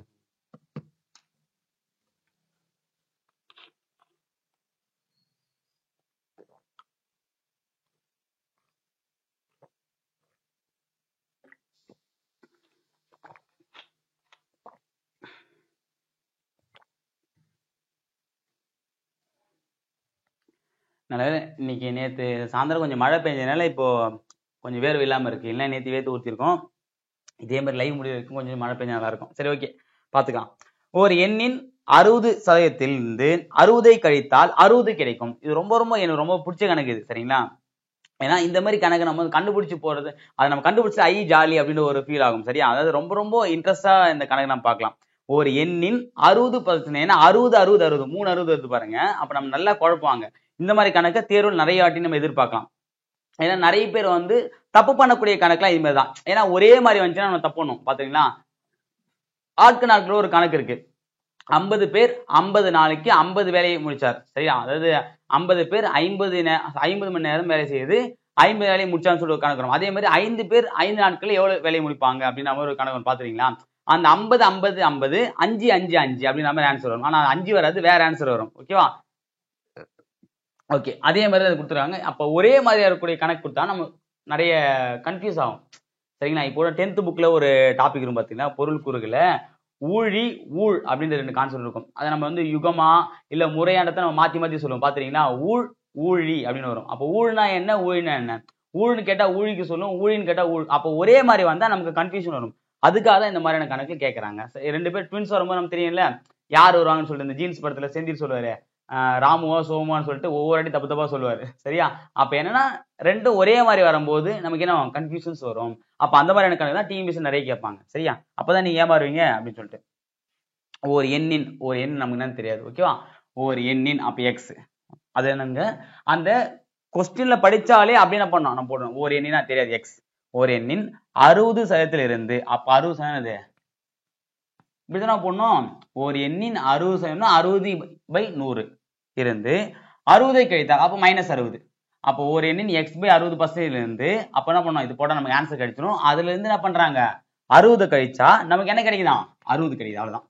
இதை வரைச்சிட்டா போதுமா, கணக்கு ஈஸி. இதை வரைக்கும் ரொம்ப கஷ்டம், ஆனா இதை வரைச்சிட்டா ஈஸி. அதுக்கப்புறம் நீ வந்து கணக்கை வந்து தலைகீழா போட்டா கூட ஆன்சர் வந்துடும். சரியா? ஆனா இது போறது நீ தலைகீழான்னு போட முடியாது, தெரியலனா. ஓகேவா? ஓகே. ஒரு எண்ணின் 60%இலிருந்து 60 கழித்தால் 60 கிடைக்கும் அப்படின்னு கண்டுபிடிச்சாங்க. அப்போ x × 60/100 இன்ட்டு இது ஃபார்முலாம் கிடையாதுமா. நீங்க எதாவது தப்பா நினைச்சுக்க போறீங்க. சார் இது ஃபார்முலாம் கிடையாது. இதை வந்து நீங்க படிக்கிற விதத்தான் பொறுத்து இருக்கு. இப்ப நான் படிச்சுட்டு அப்படியே சொன்ன பார்த்தீங்கன்னா, அதே மாதிரி தான் நீங்களா வர வைக்க வேண்டியதுதான். இது நீங்களா உருவாக்கக்கூடிய ஃபார்முலா தான். ஓகேவா? அப்போ ஒரு எண்ணின் 60%னா அப்ப -60 ஈக்குவல் டு 100% என்ன ஆகும், +60 ஆயிடும். அப்ப 60 + 60. அப்போ x × 60/100 ஈக்குவல் டு 60 + 60 எவ்வளவுமா, 120. அப்ப x ஈக்குவல் டு 120 தெரிஞ்ச வேல்யூ தெரியாத வேல்யூ. சாரி, இது தெரியாத வேல்யூ தெரிஞ்ச வேல்யூ. அப்ப தெரிஞ்ச வேல்யூ என்ன பண்ணலாம், இந்த பக்கம் கொண்டு வரலாமா? அப்ப கொண்டு வந்தா கீழே இருக்கிறது மேல இருக்கிறது கீழே வருமா? அப்ப 100/60. இப்ப பண்ணலாம், அடிக்கலாமா? இந்த ஒரு 0க்கு இந்த ஒரு 0, 1 6 ஈரார் 12 20 200. அவ்வளவுதான், சிம்பிள். அப்ப அந்த கணக்கு என்ன, 200. அந்த எக்ஸோட வேல்யூ என்ன, 200. இது கரெக்டா நம்ம போட்டு பார்க்கலாமா? பாருங்க, எக்ஸுக்கு வந்து என்ன பண்ணுங்க, 200 வேல்யூ கொடுங்க இன்ட்டு 60%. ஃபர்ஸ்ட் 60% கண்டுபிடிங்க. கண்டுபிடிச்சா வரும், ஒரு 0 ஒரு 0 ஒரு 0 ஒரு 0 ஈரார் 12 120. அப்ப 120. இந்த 120 60 கழிங்க, கழிச்சா வரும் 60. அப்ப நம்ம போட்ட கணக்கு கரெக்ட். சரியா? அதான் சொன்ன பர்சன்டேஜ்ல வந்து எப்படி இருந்தாலும் நம்ம ஆன்சர் வர வச்சிடலாம். அந்த போட்ட ஆன்சர் கரெக்டான்றத என்ன பண்ணலாம், நம்ம எக்ஸாம் ஹாலுக்குள்ளே கண்டுபிடிச்சிடலாம். ஓகேங்களா? ஓகே. அடுத்தது அடுத்து டைப் 10. ஒரு எண்ணின் 75% அதே எண்ணின் 60% இடையே உள்ள வித்தியாசம் 82.5 எனில் அந்த எண்ணின் 20% காண்க. இது ரொம்ப ரொம்ப இன்ட்ரெஸ்டான கணக்குங்க. சரியா? ஒரு எண்ணோட அந்த எண் என்ன தெரியாது. ஒரு எண்ணோட 75% இருக்கும். அந்த எண் நமக்கு தெரியாது. ஒரு எண்ணோட 75% இருக்கும். அந்த எண்ணோட அதே எண்ணோட 60% இடையே உள்ள வித்தியாசம் எவ்வளவா? 82.5 எனில் அந்த எண்ணோட 20% என்ன தான் நம்ம கேள்வி கேட்கறாங்க. சரியா? அப்போ ஒரு எண்ணோட 75% 60%. அப்போ 75% மைனஸ் 60% போட்டா நம்ம ஒரு மீதி 5%. அப்ப இந்த 5% தான் இது 82.5. புரியுதா பாருங்க? ஒரு எண்ணோட 75%ல இருந்து ஒரு எண்ணோட அதே எண் தான், இது ரெண்டுமே ஒரே எண் தாமா, இது வேற எண் கிடையாது. அதே எண்ணோட 60% நம்ம கழிச்சா நமக்கு என்ன கிடைக்குமா? 82.5. அப்ப பர்சன்டேஜ் மட்டும் நம்ம கழிச்சு பாருங்க. 75 மைனஸ் 60 அதானே வரும். அப்ப கழிச்சா 15%. அப்ப அந்த 15% தான் என்னது? 82.5. அப்ப அவங்க என்ன கேக்குறாங்க? அந்த எண்ணின் 20% என்னென்ன? அப்போ நமக்கு 15% தெரிஞ்சு போச்சு. என்ன? 82.5. அப்ப அதோட 20% என்ன வரும்? கண்டுபிடிச்சா போச்சு. இங்க பர்சன்டேஜ் அதிகரித்தா மதிப்பும் அதிகரிக்கும். அப்ப அதிகரிக்குது. நேர்மாறலாம் தலைகீழா போடணும். தலைகீழானா வரும் 20/15 இன்ட்டு 82.5. அப்பெல்லாம் 3 5 4 5 20. 1 3 3 இங்க அடிச்சான வரும் 2 3 6 மீதி 2 7 3 21 மீதி 1 3 5 போடலாங்களா? அப்ப 27.5. அப்போ 27.5 இன்ட்டு 4 போட்டு அடிச்சனா வரும் 5 20க்கு 0 மீதி 2 7 28 0 மீதி 2 சரி மீதி 3 வருங்களா? அப்ப 8 11 ஒரு ஸ்தானத்தில் போச்சுன்னா வரும் மீதி 110. அப்ப அந்த எண்ணோட அந்த எண்ணோட 20% எவ்வளவு வரும்? 110. அவ்வளவுதான். சரிங்களா? என்ன பண்ணிருக்கேன் பாருங்க. ஒரு எண்ணோட 75% இருக்கும் 60%க்கும் இடையே உள்ள வேறுபாடு 82.5 சொல்லிட்டாங்க. அப்போ 75 இது 65. அப்ப என்ன வரும் வித்தியாசம்? 75 மைனஸ் 60னா 15%. அப்ப இந்த 15% தான் என்னவா? 82.5. அப்ப நமக்கு என்ன தேவை? 20%. நம்ம வந்து 100% கண்டுபிடிச்சு அதுக்கப்புறம் அது வந்து 20 கண்டுபிடிக்கணும் அவசியமே கிடையாது. என்ன தேவை அதை மட்டும் கண்டுபிடிச்சு போயிட்டே இருக்கலாம். நமக்கு ஸ்டெப்புக்கெல்லாம் மார்க் கிடையாது. அப்ப என்ன பண்ணலாம்? போட்டுட்டு நேர்மாறலாம் தலைகீழா போட்டு ஆன்சர் வந்துச்சு. அப்ப இது என்ன ஆன்சர்? 110. ஓகேவா? அவ்வளவுதான்பா. இது அடுத்தது டைப் 11. பாதி கடலை தாண்டியாச்சு. ஓகேங்களா? வெற்றிகரமா. உடனே கேங்க சார் இப்பதான் பாதியே வந்திருக்கும் அப்படின்னு சொல்லிட்டு. இது படம் இல்ல. யாருன்னா வந்து சார் பாதி முடிஞ்சிச்சு நாங்க இன்டர்வல் போயிட்டு வரோம் ஒரு 2 நிமிஷம் டைம் எல்லாம் கேட்காதீங்க. அதெல்லாம் முன்னாடியே போயிட்டு வந்துருங்க. ஏன்னா எக்ஸாம் ஹால்ல நீங்க 3 மணி நேரம் உட்காரணும். அது இப்ப பிராக்டிஸ் பண்ணீங்க. அதுக்குண்டான பிராக்டிஸ் தான் இந்த லைவ். ஓகேவா? அடுத்த டைப் 11 பாருங்க. கேள்வி படிச்சுறேன். ஒரு வகுப்பில் உள்ள மாணவர்கள் மற்றும் மாணவிகளின் விகிதம் 5:3. சரியா? ஒரு தேர்வில் 16% மாணவர்களும் 8% மாணவிகளும் தேர்ச்சி பெறவில்லை எனில் தேர்ச்சி பெற்ற மாணவனின் சதவீதத்தை காண்க. சரியா? இதான் வந்து நம்ம கேள்வி. இங்க பாருங்க. ஒரு வகுப்பு, அந்த வகுப்பு என்னன்னு தேவையில்ல. அந்த வகுப்புல கேர்ள்ஸ் பாய்ஸ் இருக்காங்க. சரியா? அப்ப கேர்ள்ஸ் எவ்வளவு? பாய்ஸ் எத்தனை பங்குனா 5 பங்கு, கேர்ள்ஸ் வந்து 3 பங்கு. பாய்ஸ் எவ்வளவு பங்கு? 5 பங்கு, கேர்ள்ஸ் வந்து 3 பங்கு. சரியா? தேர்வில் ஒரு எக்ஸாம் நடத்துறாங்க. அந்த எக்ஸாம்ல 16% மாணவர்களும் 8% மாணவிகளும் தேர்ச்சி பெறவில்லை. ஓகேவா? இதோட பாருங்க, பாய்ஸ் தான் வந்து பாத்தீங்கன்னா மார்க் கம்மியா விடாம போட வச்சுறாங்க. என்ன பண்ணது? ஒரு சில டைம் உண்மைகளை சொல்லித்தான் ஆகணும். இங்க பாருங்க, ஒரு தேர்வில் 16% மாணவர்கள் தேர்ச்சி பெறலையாம் அந்த தேர்வுல. அதே மாதிரி பெண்கள் எவ்வளவு பேரு? மாணவிகள்ல 8% பேர் தேர்ச்சி அடையல. ஒருவேளை இது ஓகே, மாணவிகளும் தேர்ச்சி பெறவில்லை எனில் தேர்ச்சி பெற்ற மாணவனின் சதவீதம். தேர்ச்சி பெற்ற மாணவனின் 2 பேர் சேர்த்து இவங்க கொடுத்துக்கிட்டு தனியா கேள்வி என்ன கேட்டிருக்காங்க? தேர்ச்சி பெற்ற மாணவனின் சதவீதம் கேட்கல, மாணவியின் சதவீதம் கேட்கல, தேர்ச்சி பெற்ற மாணவியரின் சதவீதம் கேட்டிருக்காங்க. அப்ப நம்ம என்ன பண்ணோம்? ஃபர்ஸ்ட் இது கண்டுபிடிக்கணும், அப்புறம் இதை கண்டுபிடிக்கணும், அப்புறம் ரெண்டுத்தையும் என்ன பண்ணணும்? கூட்டி அதுக்குண்டான பர்சன்டேஜ் கண்டுபிடிக்கணும். சரியா? கணக்கு பெருசா இதை பண்ணு சார் இதை பண்ண அதை பண்றீங்களா? ஒண்ணு பண்ணா கணக்கு கவனிச்சா போதும், நானே போட்டுறேன். ஓகே, இப்போ பாய்ஸ் கேர்ள்ஸ் நமக்கு வந்து இந்த மெத்தட் படி போட்டால் இந்த போர்டு பத்தாது. நம்ம என்ன பண்ணலாம்னா நம்ம ஒரு வேல்யூ கொடுத்துக்கலாம். சரி, என்ன பண்ணோம், இப்போ 100 கொடுப்போம். ஆனால் இங்கே 100 × 5 போட்டால் 500, 3 × 100 போட்டால் 300. அப்போது பாய்ஸ் வந்து எவ்வளோனா 500, கேர்ள்ஸ் வந்து 300. இதை நம்ம நம்மளே வச்சுக்கலாம். ஓகே, இப்படி வச்சுட்ட பிறகு இப்போ 500ல் 16% எவ்வளோ போடலாமா? அப்போ 500 × 16%. ஓகேவா? அப்போனா வரும் இந்த 2 0க்கு இந்த 2 0, 16 5 80. அப்போ 80 பேர் யாரு? இதில் தோல்வி விட்டுருவாங்க இந்த தேர்வில். இது என்ன தோத்தவங்க தானே இது 80. அப்போ 500ல் 80 போச்சுன்னா மீதி எவ்வளோ? 420. இந்த 420 பேர் யாரு? ஜெயிச்சவங்க, வெற்றி பெற்றவர்கள் 420 பேர். இது இப்போ நம்ம கேர்ள்ஸு கண்டுபிடிக்கலாம். கேர்ள்ஸுக்கு வந்து 300ல் 8%. அப்போ 300 × 8/100. இந்த 2 0க்கு இந்த 2 0 ஆன்சர் 3 8 24. 24ங்களா ஆன்சரு? அப்போ இந்த 24ல் என்ன பண்ணோம்? 300 - 24. ஏன் 300 - 24? மொத்த பேர் 300, அதை தோல்வி விட்டவங்க 24. அப்போ நமக்கு என்ன ஆன்சர் வரும்? 276. 276. அப்போ மாணவிகள் 276 பேர் தேர்ச்சி பெற்றிருக்காங்க, மாணவர்கள் 420 பேர் தேர்ச்சி பெற்றிருக்காங்க. அப்போ அந்த பள்ளியில மொத்த மாணவி எவ்வளோ? மொத்த மாணவியர் அப்போ கேர்ள்ஸு சரி பாய்ஸு கேர்ள்ஸ் போட்டிங்கன்னா பாய்ஸ் வந்து 500 பேர், கேர்ள்ஸ் வந்து 300 பேர். அவன் மொத்தம் 800 பேருங்களா? இப்போ வெற்றி பெற்றவர், வெற்றி அந்த தேர்வில் ஜெயிச்சவங்க அப்படி பார்த்தீங்கன்னா பாய்ஸ் எவ்வளோ பேர் வராங்க? 420 பேர் வராங்க. கேர்ள்ஸ் எவ்வளோ வராங்க? 276 + 276 கூட்டினா என்ன வரும்? 420 76 போட்டா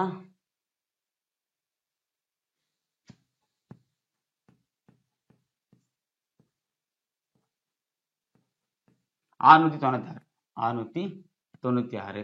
அப்போ இதுல வந்து மொத்த மாணவ மாணவியர் வந்து 800. அதுல ஜெயிச்சவங்க, ஏன்னா அவங்க என்ன கேட்கறாங்க? தேர்ச்சி பெற்ற மாணவ மாணவியர் சதவீதம் கேட்கறாங்க. அப்ப தேர்ச்சி பெற்றவங்க எவ்வளோ? 496. சரி, 696. இதுல வந்து அவங்க வந்து இந்த பள்ளியில வந்து தேர்ச்சி பெற்ற மாணவ மாணவியர் எண்ணிக்கைன்னு கேட்டா 696 முடிச்சுக்கலாம். ஆனா அவங்க சதவீதம் கேட்டிருக்காங்க. அப்போ அந்த பள்ளியில கூடிய மொத்த மாணவர்கள் எவ்வளோ? 800. அதுல வெற்றி பெற்ற மாணவர்கள் எவ்வளோ? 696. சதவீதம் கேட்ட என்ன பண்ணோம்? × 100. முடிஞ்சு போச்சு. இந்த 2 0க்கு இந்த 2 0 காலி. 8,000 போடலாமா? போட்டா 8 × 64, மீதி 5, 7 × 56. அப்போ 87%. அப்போ அந்த தேர்வுல வெற்றி பெற்ற மாணவ சதவீதம் எவ்வளோ? 87%. ஓகேவா? இந்த கணக்கு கொஞ்சம் ஓரளவுக்கு புரியாது, நான் இன்னொரு வாட்டி சொல்றேன். ஓகேவா? ஒன்றும் பிரச்சனை இல்லை.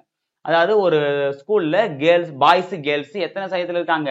5:3 வீதத்துல இருக்காங்க. 5:3. அது 50 30 இருக்கலாம், 500 300 இருக்கலாம், 5000 3000 இருக்கலாம், 50000 30,000 இருக்கலாம், என்ன வேணா இருக்கலாம், இல்ல 5-3 கூட இருக்கலாம். ஓகே, அப்படி இருக்கும்போது ஒரு எக்ஸாம் நடத்துறாங்க. அந்த எக்ஸாம்ல கிட்டத்தட்ட வந்து பாய்ஸ்ல 16% பேர் ஃபெயில், கேர்ள்ஸ்ல 8% ஃபெயில். ஓகேவா? அப்படி இருக்கும்போது அந்த பள்ளியில மொத்தம் ஜெயிச்ச மாணவர்கள் எத்தனை? அதாவது பாஸ் ஆன பாய்ஸ் அண்ட் கேர்ள்ஸ் தான் கேட்கறாங்க. சரியா? இதுல நமக்கு வந்து பாய்ஸோட அமௌண்ட்டையும் கொடுக்கல, கேர்ள்ஸோட அமௌண்ட்டையும் கொடுக்கல. ஓகேவா? சப்போஸ் வந்து பார்த்தீங்கன்னா மொத்த மாணவர்கள் எவ்வளோ? அதையும் போய் கொடுக்கல. மொத்த மாணவரும் கொடுக்கல, பாய்ஸும் கொடுக்கல, கேர்ள்ஸும் கொடுக்கல. அப்ப நம்மளே தான் வச்சுக்கணும். இந்த மாதிரி 3 பேர் கொடுக்கலாம், கவலையே கிடையாது. அவனா கொடுத்தானா நமக்கு கஷ்டம். நம்மளே எடுத்து என்ன பண்ணலாம்? நமக்கு ஃபேன்சியா நம்பரே எடுத்துக்கலாம். அவங்க கொடுக்கும்போது வந்து பார்த்தீங்கன்னா 2,38,454 கொடுத்தான்னு வச்சுக்கோங்க, அதெல்லாம் முடிஞ்சு சோழி முடிஞ்சுது. இதே நம்ம எடுத்தா என்ன பண்ணுவோம்? அழகா 2 முட்டை வரா மாதிரி 100 500 300 ஈஸியா எடுத்துட்டு போயிடலாம். இங்க பாருங்க, அப்ப 5 3. இப்ப நம்ம இங்க 100 100 எடுக்கலாம். ஆனா இவங்களே விகிதம் கொடுத்துட்டாங்க. அப்ப 5 போது 5 × 100 போட்டா 500, 3 × 100 போட்டா 300. அப்போ நம்ம என்ன பண்ணோம்? நம்மளே ஒரு கணக்கு வச்சுட்டோம். 500 பேர் 300 பேர். இது நீங்க 50 30 வச்சா கூட கணக்கு வரும். சரி, இல்லைன்னு சொல்லல, ஆனா புள்ளி வச்ச மாதிரி வரும். ஓகேங்களா? இப்ப 80 இங்க வந்துச்சு, இங்க 24 வரும்போது என்ன வரும்னா 2.4ன்னு வரும். இப்ப 2.4 பேர்லாம் எப்படி ஃபெயில் ஆவாங்க? அப்ப நம்ம தான் என்ன பண்ணோம்? 500 300 வச்சுக்கணும். இப்போ 500 300 2 0 ரொம்ப மேக்ஸிமம் புள்ளியில வராது, அதுக்காக தான் நம்ம வச்சிருக்கோம் 500 300. ஓகேவா? இப்போ அந்த 500ல 16% ஃபெயில்ன்ட்டாங்க. அப்ப 16% எவ்வளோன்றதை நம்ம கண்டுபிடிக்கணும். அப்ப 500 × 16% என்ன அர்த்தம்? 16/100. அவ போட்டு அடிச்சா நமக்கு 80 பேர் காட்டுது. அப்ப 80 பேர் ஃபெயில். அப்ப 500ல 80 ஃபெயில்னா பாஸ் எவ்வளோ? 420. ஒரு கான்செப்ட். அடுத்து அப்படியே அதே நம்ம கேர்ள்ஸுக்கு போட்டா என்ன வரும்? 8% ஃபெயில். அப்படின்னா 300ல 8, அப்ப 8/100 போட்டு அடிச்சிங்கன்னா 24 வருது. அப்ப 24 பேர் ஃபெயில் கேர்ள்ஸ்ல. அதை கழிச்சா 276. அப்ப பாய்ஸ்ல பாஸ் ஆனவங்க 420, கேர்ள்ஸ்ல 276. அப்ப மொத்தமா நீங்க கம்பைன் பண்ணி கூட்டும் போது 696 பேர் பாஸ் ஆறாங்க. எவ்வளவு 647 696 பாஸ் 800 பேர். ஏன் 800? Boys 500 girls 300. அப்ப மொத்தம் சேர்த்தா 800. இந்த 800ல 696 பேர் தான் பாஸ். அப்போ 800 சாரி அப்ப 800ல 696 எவ்வளவு பார்க்கணும், எவ்வளவு பர்சன்டேஜ்னு பார்க்கணும். அப்ப இன்ட்டு 100 போட்டா 87%. அப்போ அதுல பாஸ் ஆன சதவீதம் எவ்வளோ? 87%. இதுல நான் ஒரு கேள்வி கேட்கிறேன். இதுல தோல்வியுற்ற மாணவன் சதவீதம் கேட்டா வரும். 100ல 87 போச்சுன்னா 13. அப்ப 13% பேர் ஃபெயில். பாய்ஸ் அண்ட் கேர்ள்ஸ் 2 பேர் சேர்த்து. ஓகேங்களா? ஓகே, எதுவும் டைப் பார்த்தோம்? டைப் 11 பார்த்துருமா? இப்ப 12 பார்த்தோம். 12 கொஞ்சம் எளிமையானது தான். ஓர் எண்ணை 18% அதிகரித்தால் 126 கிடைக்கிறது எனில் அந்த எண்ணை காண்க. இதான் வந்து கேள்வி. ஒரு எண்ணெய் ஒரு நம்பர் நம்ம வச்சுக்கலாம். அவ்வளவுதான், எக்ஸ் தான், எல்லாத்துக்கும் எக்ஸ் தான், முடிஞ்சு போச்சு. ஒரு எண்ணை 18% அதிகரித்தால் அந்த ஒரு எண் இருக்கு. இதுல என்ன பண்றாங்க, இன்னும் 12% ஆட் பண்ணா அந்த எண் எவ்வளவா மாறுதான்? 236 மாறுதான். எனில் அந்த எண் என்ன? அப்ப அந்த எக்ஸ் என்னன்னு கேட்கறாங்க. நம்ம என்ன பண்ணுவோம் தெரியலனா 100ன்னு வச்சுப்போமா? அப்ப 100% வச்சுக்கலாம். 100 + 18 சேர்த்தா எவ்வளவு வரும்? 118%. அப்ப 118% எவ்வளோ? 236. நமக்கு என்ன தேவை? எக்ஸ் என்ன வச்சுக்கோ, 100% நமக்கு தேவை. அப்ப 100% என்ன? முடிஞ்சு போச்சு. அவ்வளவுதான் கணக்கு. இந்த வரகு தான் கஷ்டம், வர வச்சா ஈஸி. நல்லா கணக்கு. ஒரு எண்ணோட 18% சேர்த்தா 236 வருதுன்றாங்க. நம்ம அந்த எண்ணை எப்பவுமே ஒரு எண்ணு முழு எண் என்ன பண்ணோம்? 100% தான் நம்ம கணக்கிடும். இப்ப 800ல 696 பார்த்து பார்த்தீங்கன்னா அந்த 800ன்றது 100% ஈக்குவலானது. அந்த 100%ல தான் அந்த 696 எவ்வளோ? 87% நம்ம பார்த்தோம். கரெக்டுங்களா? அப்போ அந்த எண் என்னது? 100%. அந்த 100% தான் 18% சேர்க்கிறாங்க. அப்ப 118% ஆகுங்களா? அப்ப 118% தான் எவ்வளவு அமௌண்டா? 236. அப்ப 100% என்ன? அப்போ பர்சன்டேஜ் குறைஞ்சா அமௌண்ட் கண்டிப்பா குறையும் தான். இது நம்ம தெரிஞ்ச விஷயம் தானே. அப்போ நேர்மாறல்னா தலைகீழா போடணும். அப்ப 100 டிவைடட் பை 118 இன்ட்டு 236 அடிக்கலாமா? எப்படி அடிக்கலாம்? 10,000 வர 3ஆம் வருது, 2,000 போடுவோம். காசா பண்ணமா? I2 10, 9 18. இது அப்படி என்ன வரும்? 1 2 1 2 8 2 16 118. அப்போ அடுத்தது அடிக்கலாமா? ஒரு 59 59 59. ஏன்னா 118 என்ன பண்ணோம்? 2000 தான் அடிச்சோம். அப்ப நம்ம அங்கேயே புரிஞ்சிடும். அப்போ 2 59 சேர்த்தா தான் 118. அப்போ இங்க ஒரு 59 118 இருக்கு. அப்ப 2 59 தானே. அப்போ ஒரு 59 59 59 118. அப்ப 100 இன்ட்டு 2 போட்டீங்கன்னா என்ன வரும்? 200. ஓகே, அப்ப அந்த எண் என்னது? 200. அப்ப 200 + 18 சேர்த்தா தான் எவ்வளவு வரும்? 236. சரி, அப்ப 200ஓட 12% என்னன்னு பாத்தீங்கன்னா 36 வரும். ஓகே, போட்டு பார்க்கலாமா? ஆன்சர் கரெக்டான 200ஓட 12% ஆட் பண்ணாங்க. அப்ப 18 எவ்வளவுன்னு பார்க்கலாமா? இந்த 2 0க்கு 2 0 18 36.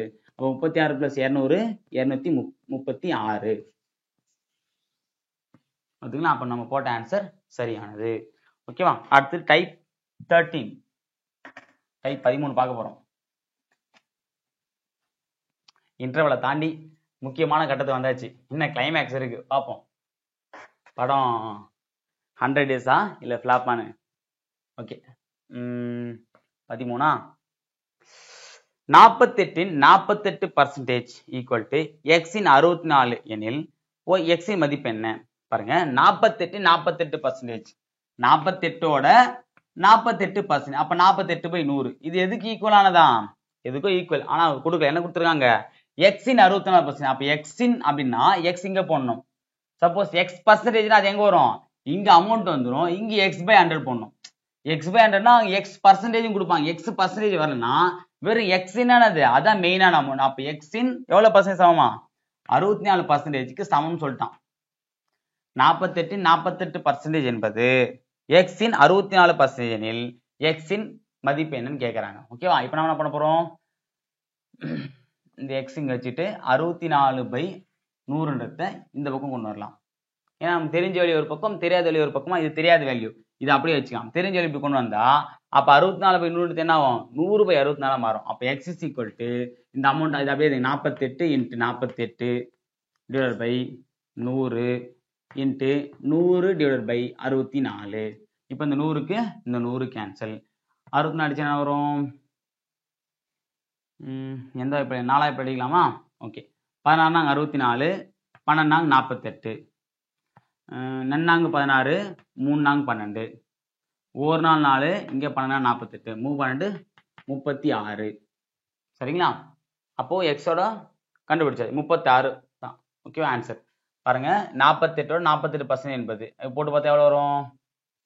48ஓட 48% வரும் 25 நாங், இது 12 நாங், இது 25 அடிக்க முடியாதுங்களா?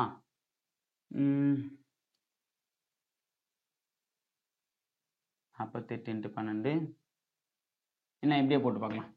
48 × 48 / 100 ஈக்குவல் டு 36 × 64/100. இப்போ மேலே மேலே கீழே அடிக்கலாம்ல, மேலேக்கு மேலே கீழேக்கு கீழே. இது அடிச்சா வரும் 3 36, 4 48, இது 8 64, இது 6 48. மீதி என்ன இருக்கு? மேலே 3 வரணும். 1 3 3, ஈர் 3 6. அப்போ பாருங்க இங்கே என்ன இருக்கு? ஈர் 4 8 இருக்கு, இங்கே 8 இருக்கு. அடிச்சா 1 8 8. இப்போ இங்கே 1 4 ஈர் 4 8, 2 2 அடிச்சா சமம் ஆயிடுதுங்களா? அப்போ ஆன்சர் கரெக்ட். சரி, எப்படி போட்டு பாருங்க. ஏன்னா இங்கே போட்டு அடிச்சுன்னா நமக்கு வந்து கரெக்ட் தப்பாக வராமல் இருக்கும், புள்ளி வச்சாமல் இருக்கும், இங்கேயும் பிரச்சனை இருக்கும். இப்படியே சமப்படுத்த வேலை முடிஞ்சு. அப்போ ஆன்சர் என்னது? 36. சரிங்களா? எப்படி போட்டோம்? 48% என்பது எக்ஸின் 64% சமம் சொல்லிட்டாங்க. அப்போ எக்ஸ் நமக்கு தெரிஞ்ச வேல்யூ, தெரியாத வேல்யூ, அதுதான் நம்ம கண்டுபிடிக்கணும். அப்போ இங்கே இருக்கிற 64/100 ஈக்குவல் ஆச்சுன்னா 100/64 ஆகிடும். அப்போ எக்ஸ் இஸ் ஈக்குவல் டு 48 × 48/100 × 100/64. இந்த 100க்கு 100 காலி. இதை அடிச்சிங்கன்னா நம்மளாம் 4 எப்படி அடிக்கலாம், இல்லை 8 எப்படி எப்படினா அடிக்கலாம். அடிச்சு பார்த்தா 36 வரும். 36 தான் ஆன்சர். ஓகேவா? அடுத்தது டைப் 13 முடிஞ்சிச்சுன்னா 14.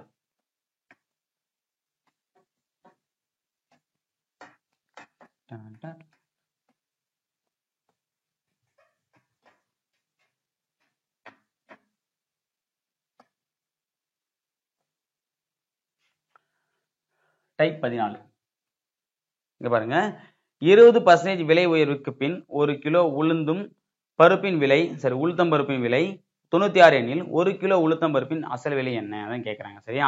20% விலை உயர்வுக்கு பின் 20% என்ன பண்றாங்கன்னா ரேட் வந்து இன்க்ரீஸ் பண்ணிடுறாங்க.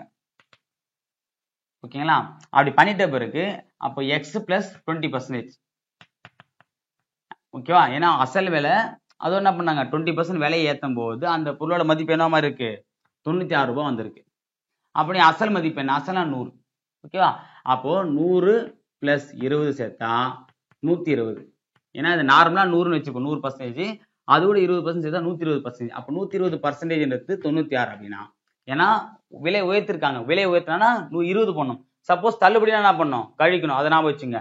சப்போஸ் 20% தள்ளுபடியுடன் 96 ரூபாய்க்கு வாங்குறாங்க அப்படின்னா அப்ப 100 - 20. ஏன்னா தள்ளுபடினா டிஸ்கவுண்ட் நமக்கு தருவாங்க. இதுவே உயர்வுனா நம்ம அவங்களுக்கு தரணும். ஓகேவா? அப்போ 120க்கு 96னா அசல் என்ன? 100 தானே. அப்போ 100% என்ன? அவ்வளவுதான், கணக்கு முடிஞ்சு போச்சு. அப்போ இங்க பர்சன்டேஜ் குறையுதுன்னா இங்க மதிப்பு குறையும். குறைஞ்சா இது என்னது? நேர்மாறு. நேர்மாறு தலைகீழா போடணும். அப்போ 100 / 120 × 96. இந்த ஒரு 0 காலி. 1 12 8 12 96 80. அப்போ அந்த உளுத்தம்பருப்போட விலை எவ்வளோ? 80 ரூபா. ஓகேவா? அசல் விலை 80 ரூபா. அடுத்தது டைப் 15.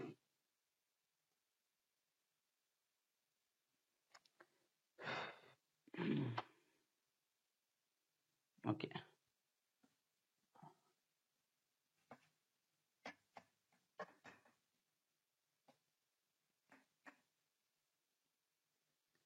டைப் 15 பார்க்கலாமா?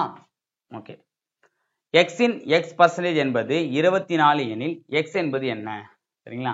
இதை நம்ம அங்க பார்க்கும்போது அதே மாதிரி கணக்கு தான். ரொம்ப இன்ட்ரெஸ்டா இந்த மாதிரிலாம் வந்துச்சுன்னா ஈஸியா போட்டுலாம், கவலையப்படாதீங்க. எக்ஸின் x% என்பது 25 எனில் எக்ஸின் மதிப்பு என்ன? சரியா? இங்க பாருங்க, எக்ஸோட x%, அவ்வளவுதான், கணக்கு முடிஞ்சு போச்சு. எக்ஸின் x%, x% என்ன பண்ணோம்? x/100. எக்ஸின்னா எக்ஸ் ஃபர்ஸ்ட் போடணும். எக்ஸின் x% என்பது எவ்வளவா? 25 சொல்லிட்டாங்க. அப்போ எக்ஸோட மதிப்புன்னு கேட்குறேன். அப்போ x × x, x² equal to 25 × இந்த 100 என்ன ஆகும்? இந்த பக்கம் போச்சுன்னா இங்க வகுத்தல் இருக்கு, ஈக்குவலான போச்சுன்னா பெருக்கல்ல போயிடும். அப்ப இன்ட்டு 100 போட்டானா வரும் x² இஸ் ஈக்குவல் டு 25 2500. அப்போ x ரூட் எடுத்தீங்கன்னா வரும் 25க்கு 25 ரூட் எடுத்தா 5 5. ஓகேங்களா? இந்த 2 0 இருக்கும்போது இங்க ஒரு 0 இங்க ஒரு 0. அப்ப 50 இன்ட்டு 50. ஓகே, அப்பனா வரும் x இஸ் ஈக்குவல் டு 50. புரியுதுங்களா? x இன் x பர்சன்டேஜ் என்பது 25 எனில் x², அப்ப நம்ம x இன்ட்டு x x², 100 என்ன போச்சுன்னா 2500 2500 ரூட் எடுத்தா 50. ஓகேவா? இப்போ இது ரைட் ஹேண்ட் பார்த்துலாமா? பாருங்க, 50ஓட 50% அதான கணக்கு. இந்த ஒரு 0க்கு ஒரு 0, ஒரு 5 சரி 25 ஒரு 5 ஒரு 2 25 2. அப்ப ஆன்சர் சரி. ஓகேவா?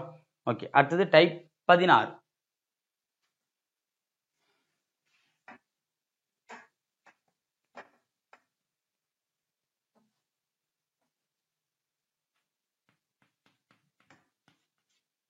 டைப் 16 பார்க்கலாமா?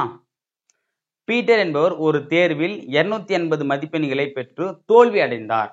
பீட்டர் அப்படின்ற என்ன பண்ணாரு? ஒரு தேர்வில் 280 மதிப்பெண்களை பெற்று தோல்வி அடைந்தார். அவர் இன்னும் 20 மதிப்பெண்களை பெற்றிருந்தால் மொத்த மதிப்பெண்களில் 50% பெற்று வெற்றி பெற்றிருப்பார் எனில் மொத்த மதிப்பெண்ணை காண்க. சரியா? கேள்வி குழப்பமா இருக்கும், ஆனா ரொம்ப ரொம்ப எளிமையான, எல்லாரும் புரிஞ்சிக்கக்கூடிய கேள்விதான். கஷ்டம்லாம் ஒண்ணுமே இல்லைங்க இந்த கணக்குல. இங்க பாருங்க, பீட்டர் என்பவர் என்ன பண்றாரு? 280 மதிப்பெண் பெறாரு. பீட்டர் 250 மதிப்பெண் பெறாரு. சரியா? 280 மதிப்பெண் பெறும்போது தோத்துறாரு. 280 மார்க்னும் போது தோத்துறாரு. சரியா? அதுவே அவர் வந்து இன்னும் ஒரு 20 மார்க் எடுத்திருந்தான்னு வச்சுங்களேன், 50% மார்க் கம்ப்ளீட் பண்ணி ஜெயிச்சிருப்பார். அப்போ இன்னும் 20 சேர்த்தா என்ன ஆகும்? 300 வருங்களா? இன்னும் 20 சேர்த்தா 300. அப்போ 300ன்றது எவ்வளவு பர்சன்டேஜ்? 50%. 300 சேர்த்தா 50%. அப்போ 300 என்பது 50%. நமக்கு தேவை 100%. கரெக்டுங்களா? ஏன்னா 50% எடுத்தா பாஸ் சொல்லியிருக்காங்க. அப்ப 100% மொத்த மதிப்பெண். கரெக்டுங்களா? அப்போ 50% என்பது 300 அப்படின்னா 100% எவ்வளவு? இது நம்ம பார்க்காம போட்டுலாம். பாதி தானே இன்க்ரீஸ் ஆச்சுன்னா இதுவும் இன்க்ரீஸ் ஆகும். இன்க்ரீஸ் ஆனா தலைகீழா போடணும். அப்ப 100 டிவைட் பை 50 இன்ட்டு 300. இந்த ஒரு 0க்கு இந்த ஒரு 0 காலி. 4 5 25 3 6 600. 3 6 600. சரிங்களா? அப்போ டைப் 17 வரும் 280. கேள்வி இன்னொரு சொல்லி பாருங்க. பீட்டர் என்பது 280 மார்க் எடுக்கிறாரு. இன்னும் அவர் 20 மார்க் எடுத்திருந்தாருன்னு வச்சுங்களேன், 50% மார்க் எடுத்து பாஸ் ஆயிருப்பார். அதான் வந்து கொடுத்துருக்க கொஸ்டின். அப்பனா மொத்த மதிப்பெண் என்ன கேட்டிருக்காங்க. அப்போ இன்னும் 20 மார்க் சேர்த்தா எவ்வளவு மார்க் வருது? 300 மார்க். அப்ப இந்த 300 மார்க் என்பது 50%. அப்ப 100% என்ன வரும்? அப்படியே டபுள். அவ்வளவுதான், முடிஞ்சு போச்சு. அப்ப டபுள் பண்ணா எவ்வளவு வரும்? 600. ஓகேங்களா? ஓகே, அடுத்து நான் பார்க்கும்போது டைப் 18.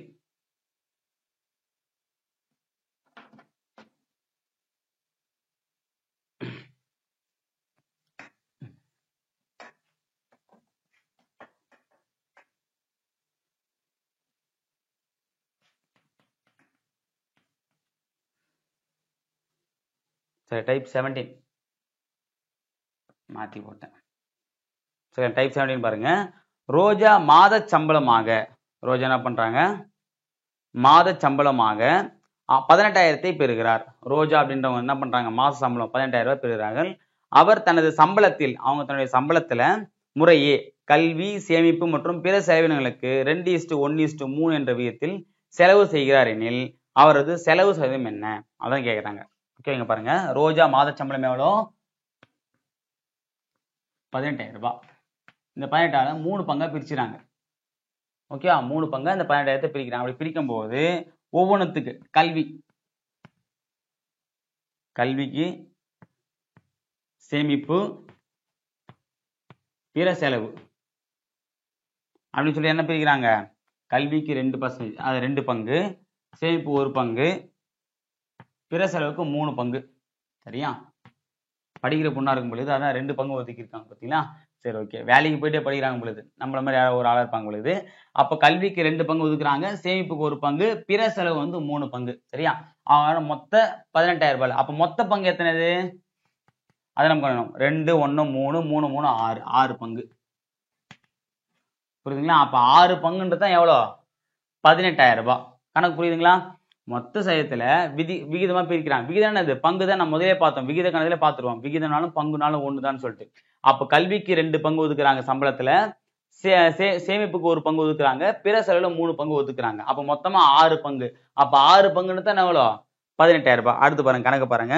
எனில் அவர் செலவை சதவீதமாக கூறுக. அவர் செய்த செலவு எவ்வளோ? அப்ப செலவு இங்க 3. ஓகே, அப்ப 6ல 3 பங்கு எவ்வளோ? 6 பங்கு. 6ல 3 பங்கு. ஏன் 6ல 3 பங்கு போறோம்னா 6 பங்குன்றது தான் எவ்வளோ? 18,000 ரூபாய். அப்ப 18,000 ரூபாயில 6ல 3 பங்கு வேணும்னா அப்ப 18,000 இன்ட்டு 6ல 3. அப்ப அடிச்சா 1 3 3 2 3 6. இது அடிச்சா வரும் 9 2 18 9,000. அப்போ பிற செலவுக்கு அவங்க எவ்வளவு செலவு பண்றாங்க? 9,000 ரூபாய் செலவு பண்றாங்க. சரியா? அப்போ 9,000 ரூபாய் நான் கண்டுபிடிச்சாச்சு. இப்போ 9,000 அமௌண்ட். ஆனா நமக்கு என்ன தேவை? பர்சன்டேஜ் தேவை. அப்போ 18,000 ரூபாயில 9,000 எவ்வளவு? அதான் நம்ம கண்டுபிடிக்கணும். கரெக்டுங்களா? ஏன்னா இப்போ எவ்வளவு செலவு பண்றான்னு கேட்டா நம்ம என்ன பண்ணலாம்? 9,000 நிறுத்திக்கலாம். ஆனா எவ்வளவு செலவு சதவீதம் கேட்டிருக்காங்க. அப்போ 18,000 ரூபாயில 9,000 ரூபாய் எவ்வளவு சதவீதம் கேட்டா அப்ப என்ன பண்ணுவோம்? 18,000 ரூபாயில 9,000 ரூபாய் இன்ட்டு 100 போட்டா என்ன வேணும்? சதவீதம் மாறிடுமா? அப்ப இந்த ஒரு 3 0க்கு இந்த 3 0 ஓர் 9 9 2 18 ஓர் 2 2 I 2 10 50. அப்ப 50%. என்ன ஆன்சர் வரும்? 50%. எப்படி வந்துச்சுன்னு புரியுதுங்களா? ரோஜா மாத சம்பளம் 18,000 ரூபாய். அதை 3 பங்கா பிரிச்சுக்கிறாங்க. ஃபர்ஸ்ட் பங்கு 2 பங்கு கல்விக்கும், 1 பங்கு சேமிப்புக்கும், 3 பங்கு பிற செலவுக்கும் ஒதுக்குறாங்க. அப்ப மொத்தம் 6 பங்கு. அப்ப 6 பங்குல செலவு எவ்வளவுன்னு கேக்குறாங்க. செலவு வந்து 3 பங்கு. அப்ப 6ல 3 பங்குனா 6 பங்குன்றது 18,000. அப்ப 6ல 3 பங்குனா எவ்வளவு வரும்? இதுல பாதி 9,000 வருது. அப்போ 9,000 ரூபாய். அப்போ 9,000 அப்படின்னும் போது என்ன ஆச்சுங்க? பாதின்னு கண்டுபிடிச்சு. அப்ப பாதி சதவீதம். அப்ப 50% நம்ம போடாம கூட போட்டு போயிடலாம். சரியா? ஏன்னா 18ல பாதி தான் நான் 9,000. அப்ப 100% இதுனா அப்போ 9,000 வரும் 50%. இதை நீங்க போனோம்னா கூட அவசியம் கிடையாது. உங்களுக்காக நான் போட்டேன். இல்லை நம்ம இங்கேயே போட்டு போயிடலாம் அந்த கணக்கு. சரியா? ஓகே, அடுத்தது இன்னும் கேட்டா இங்கே கூட முடிச்சிடலாம். 6ல 3 பங்கு பர்சன்டேஜா? அப்ப 6 பங்குனா 100, 3 பங்குனா 50%. முடிஞ்சு போச்சு. நீங்க அதுக்கு வந்து 9,000 கண்டுபிடிச்சி அப்புறம் 50% போகணுன்ற அவசியம் கிடையாது. கணக்கை நீங்க போட்டு போட்டு போட்டு பார்க்க நீங்களே என்ன பண்ணலாம்? இதுக்கு உண்டான ஷார்ட்டை கண்டுபிடிச்சிடலாம். இப்ப நான் வந்து இதை ஃபர்ஸ்ட் வாட்டி போடும்போது நான் கண்டுபிடிக்கல. நான் ஒரு 4 வாட்டி இந்த கணக்கு போட்டிருப்பேன். அப்படி போடும்போது தான் இதுக்கு நம்ம இங்கே ஆன்சர் கண்டுபிடிச்சாலும் ஐடியா தோணுது.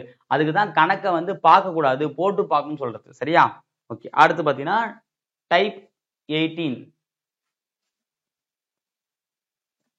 ஓகே, கிளைமேக்ஸ் வந்துட்டோம். நான் ஒரு 3 கணக்கு தான் முடிச்சிடலாம். டைப் 18. இந்த கணக்கு பாருங்க. ஒரு சிறு முதலீட்டு தொழிற்சாலையின் முதலாளி மொத்த தொகை ஓகே, மொத்த தொகை என்றதை நம்ம சொல்லல. ஒரு நிமிஷம், சாக்பீஸ்கே வந்துருச்சு. மொத்த தொகையில் 40% இயந்திர பொருளுக்காகும். மொத்த தொகைன்னு சொல்றேன். அதுல வந்து பாத்தீங்கன்னா என்ன பண்றாரு? 40% இயந்திரம். ஓகேங்களா? அடுத்தது 20% கட்டிடத்திற்காகும். 25% என்ன பண்றாரு? கட்டிடம். அடுத்தது மீதி பாருங்க. 15% மூலப்பொருளுக்காகும். 15% மூலப்பொருள் ரா மெட்டீரியல் வாங்குறதுக்கு யூஸ் பண்றாங்க. அடுத்தது செலவழித்தார். சரி, இன்னும் இருக்குங்க. 5% மரச்சாமான்கள். 5% என்ன பண்ணாரு? மரச்சாமான்கள் வாங்க செலவழித்தார். ஓகேவா? செலவழித்த நிலையில் மீதம் அவர்கிட்ட எவ்வளவு இருக்கா? மீதி இதெல்லாம் போக மீதி அவர்கிட்ட எவ்வளவு இருக்கு? 1,30,500 ரூபாய் இருக்கு. 1,30,500 ரூபாய் வைத்துள்ளார். அவர் வைத்திருந்த மொத்த தொகை என்ன? அதான் வந்து கேட்கிறாங்க. அவர் வைத்திருந்த மொத்த தொகை. ஓகே, ஒரு தொழிலாளி என்ன பண்ணிருக்காரு? ஒரு பிசினஸ் ஸ்டார்ட் பண்ண நினைக்கிறாரு. அவர் ஒரு அமௌண்ட் வச்சிருந்தாரு. சரி, அந்த அமௌண்ட்ல ஒரு குறிப்பிட்ட பர்சன்டேஜ் ஒவ்வொரு பொருள் வாங்குறது செலவு பண்ணிட்டாரு. அதுல 40% எதுக்கு செலவு பண்ணாரு? மிஷின்ஸ் வாங்க செலவு பண்ணிட்டாரு. 40% எவ்வளவு? மிஷின் வாங்குறது செலவு பண்ணிட்டாரு. அது ஒரு 25% கட்டிடம் கட்டுறதுக்கு பயன்படுத்துறாரு. அப்புறம் ஒரு 15% ரா மெட்டீரியல் மூலப்பொருட்கள்லாம் என்னதான் மிஷின் இருந்தாலும் அதை நம்ம பயன்படுத்துறதுக்கு மூலப்பொருள் வேணும் உபயோகப்படுத்துறதுக்கு. அப்புறம் ஒரு 5% மரச்சாமான்களுக்கு செலவு பண்ணிட்டாரு. உட் பார்த்து வாங்குறதுக்கு செலவு பண்ணிட்டாரு. இதெல்லாம் போக இது செலவுலாம் போக மீதி அவர் கையில எவ்வளவு இருக்கான்? 1,30,500 ரூபாய் இருக்கு. அப்படின்னா மொத்த தொகை எவ்வளவுன்னு கேட்கிறேன். அப்போ இதெல்லாம் எவ்வளவு பர்சன்ட் நம்ம ஃபர்ஸ்ட் கணக்கு பண்ணணும். 5%, 5 5 20, 20 25 45, 45 ஒரு 40, 85%. அவ்வளவுதான், கணக்கு முடிஞ்சு போச்சு. அப்ப 85% மீதி எவ்வளவு இருக்குன்னு பாக்குறாங்க. அப்ப மொத்த தொகைன்றது 100%ங்களா? அந்த 100% 85% போட்டா மீதி எவ்வளவு இருக்கு? 5%. அப்ப மீதி அமௌண்ட் எவ்வளோ? 1,30,050 ரூபாய். அப்போ அந்த 15% என்னது? 1,30,500 ரூபாங்களா? கணக்கு புரியுதுங்களா? மொத்த செலவு பண்ண தொகை வந்து பர்சன்டேஜ் தான் தெரியும் நமக்கு. அப்ப மொத்த செலவு பண்ண பர்சன்டேஜ் எவ்வளவு? 85%. மொத்த தொகையுமே 100% தான் வச்சுப்போம். மொத்த தொகைனாலே 100% தான் கணக்கிட போறது. அப்ப 100ல 85% செலவு பண்ணிட்டாருன்னா மீதி 15% சேவிங்ஸ் இருக்க போகுது. அந்த மீதி 15% எவ்வளவு தான்? எவ்வளோ? 1,30,500 ரூபாய். அப்ப நமக்கு தேவையானது மொத்த தொகை. அப்ப 100% எவ்வளோ இன்ட்டு 100. அப்போ இங்க பர்சன்டேஜ் இன்க்ரீஸ் ஆச்சுன்னா அமௌண்ட் இன்க்ரீஸ் ஆகும். அப்ப என்னது? நேர்மாறு. நேர்மாறுலாம் தலைகீழா போடணும். அப்ப என்ன வரும்? 100 / 15 இன்ட்டு 1,30,500. படிக்கலாமா? 3 5 5, 2 10 20. அப்படின்னா 1 3 4 12, மீதி 1, 3 9, மீதி 1, 5 5 0 0. ஓகேவா? அப்போ 43,500 இன்ட்டு 20 போட்டா என்ன வரும்? 3 0வா? ஏன்னா இந்த 2 0, இந்த ஒரு 0, 3 0 போட்டாச்சு. 2 10 ஒரு 0, மீதி 1, 3 2 6 1 7, 4 2 8 8. என்ன வரும்? 8,70,000 ரூபாய். அப்போ மொத்த தொகை எவ்வளோ? மொத்தமா அவர் வந்து இந்த கம்பெனி ஆரம்பித்து எவ்வளவு வச்சிருக்காரு? 8,70,000 ரூபாய் கையில் வச்சிருந்தாரு. ஓகேவா? இந்த 8,70,000 ரூபாய் தான் இதெல்லாம் ஒரு அமௌண்ட் போயிட்டே இருந்துச்சு. சரிங்களா? இதை கூட கேட்டுட்டு அப்புறம் மொத்த தொகை கேட்காம என்ன பண்ணுவாங்க? இயந்திரத்துக்கு செலவு செய்த தொகை என்னன்னு கேட்பாங்க. சரியானது? இயந்திரத்துக்கு செலவு செய்த தொகைன்னா ஒண்ணுமே பிரச்சனை இல்லை. நீங்க இந்த மொத்த எல்லாம் கண்டுபிடிக்க அவசியமே கிடையாது. நீங்க 15% கண்டுபிடிச்சிங்களா? கண்டுபிடிச்சிட்டு இங்க 100 போடுறதுக்கு இயந்திரத்தோட மதிப்பு என்ன? 40% தான். அப்ப 40. இதை நீங்க கூட ட்ரை பண்ணுங்க. சரியா? 40% என்ன வரும்? 25% என்ன வரும்? 5% என்ன வரும்? 5% தேவையில்லை. ஏன்னா அங்க கொடுத்தாச்சு. 5% என்ன வரும்? இதை நீங்க போட்டு கண்டுபிடிங்க. ஓகேவா? ஹோம்வொர்க் கேட்டிருந்தீங்களே, உங்களுக்காக ஒரு ஹோம்வொர்க் வந்துடுச்சுங்க. அடுத்து டைப் 19.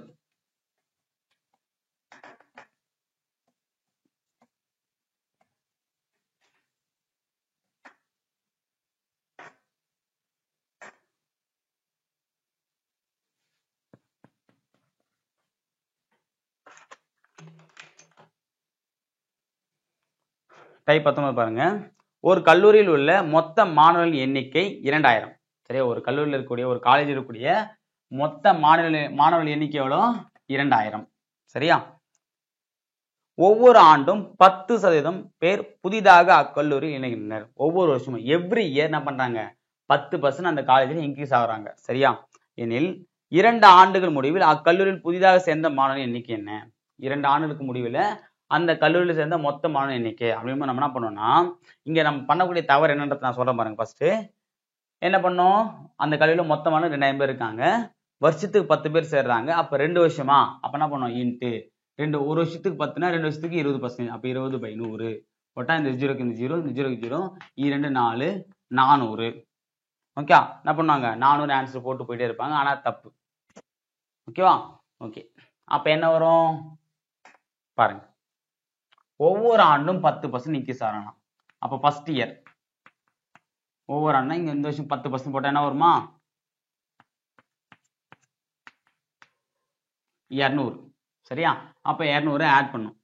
அப்போ செகண்ட் இயர் எவ்வளவு பேர் இருப்பாங்க? அங்க 2200. சரியா? அப்ப அந்த 2200க்கு 10% போட்டா 0க்கு 0, 0க்கு 0, 220. அப்ப 220 இங்க வந்துருங்களா? அப்பனா வரும் 2420. அப்ப 2 ஆண்டுகளுக்கு பிறகு அந்த கல்லூரி எவ்வளவு பேர் இருப்பாங்க? 2420 பேர் இருப்பாங்க. சரியா? இங்க ஒரு டவுட் வரலாம் உங்களுக்கு. சரியா? ஏன்னா நம்ம லாஜிக் படி பார்த்தா, சார் இந்த கல்லூரியில வந்து பாத்தீங்கன்னா ஒவ்வொரு வருஷமும் சேர்றாங்க அப்படின்னா ஒவ்வொரு வருஷம் படிச்சுட்டு பாஸ் ஆகி வெளியே போவாங்களா சார்? அப்ப அவங்களாம் ஏன் சார் குறைக்கலாம் கேட்கக்கூடாது. கணக்குல அந்த மாதிரிலாம் கொடுக்கல. ஒருவேளை அவங்க சச்சின் படத்துல வர வடிவேலு மாதிரி வந்து கத்து குத்த வாதியாருக்கு மரியாதை கொடுத்ததுக்காக அதே காலையில தங்கிட்டு இருப்பாங்க பொழுது. சரியா? இல்ல அதே காலையில படிச்சு ப்ரொஃபஸர் ஆயிட்டு இருப்பாங்க பொழுது. அப்போ எத்தனை பேர் ஆயிருப்பாங்க? சரி, அதெல்லாம் நம்ம கணக்குல கொடுக்கல. சேர்ந்தவங்க மட்டும் தான் கேட்கறாங்க. ஓகேவா? அப்ப சேர்ந்தவங்களுக்கு அப்படின்னு போது பாத்தீங்கன்னா அதுதான் லாஜிக்கா வந்து அந்த கணக்குல 2 ஆண்டுகளுக்கு அப்புறம் வந்து அந்த கல்லூரி எவ்வளவு பேர் இருப்பாங்கன்னு கேட்கல. எனக்கு தான் அந்த 2 ஆண்டுக்கு அப்புறம் அந்த கல்லூரியில் எவ்வளவு பேர் சேர்ந்திருப்பாங்க கேட்றாங்க பாருங்க. 2 ஆண்டுகளுக்கு பிறகு அக்கல்லூரியில் புதிதாக சேர்ந்த மாணவன் எண்ணிக்கை. அப்ப புதிதாகனா மொத்தமான எவ்வளவு வராங்க? 2420ங்களா? அப்போ 2 வருஷத்துக்கு முன்னாடி எவ்வளவு இருந்துச்சு? 2000. இப்ப எவ்வளவு சேர்ந்திருக்கு? 2420 கழிச்சா 420. அப்போ அந்த கல்லூரியில புதுசாக என்னென்ன எத்தனை பேரு? 420 பேர். எவ்வளவு பேரு? 420 பேர். Answer option B. ஓகே, அடுத்தது கடைசி கணக்கு. ஸோ கிளைமேக்ஸ் முடிச்சு எழுத்து பிக்சர் போட வேண்டிய டைம் வந்துருச்சு.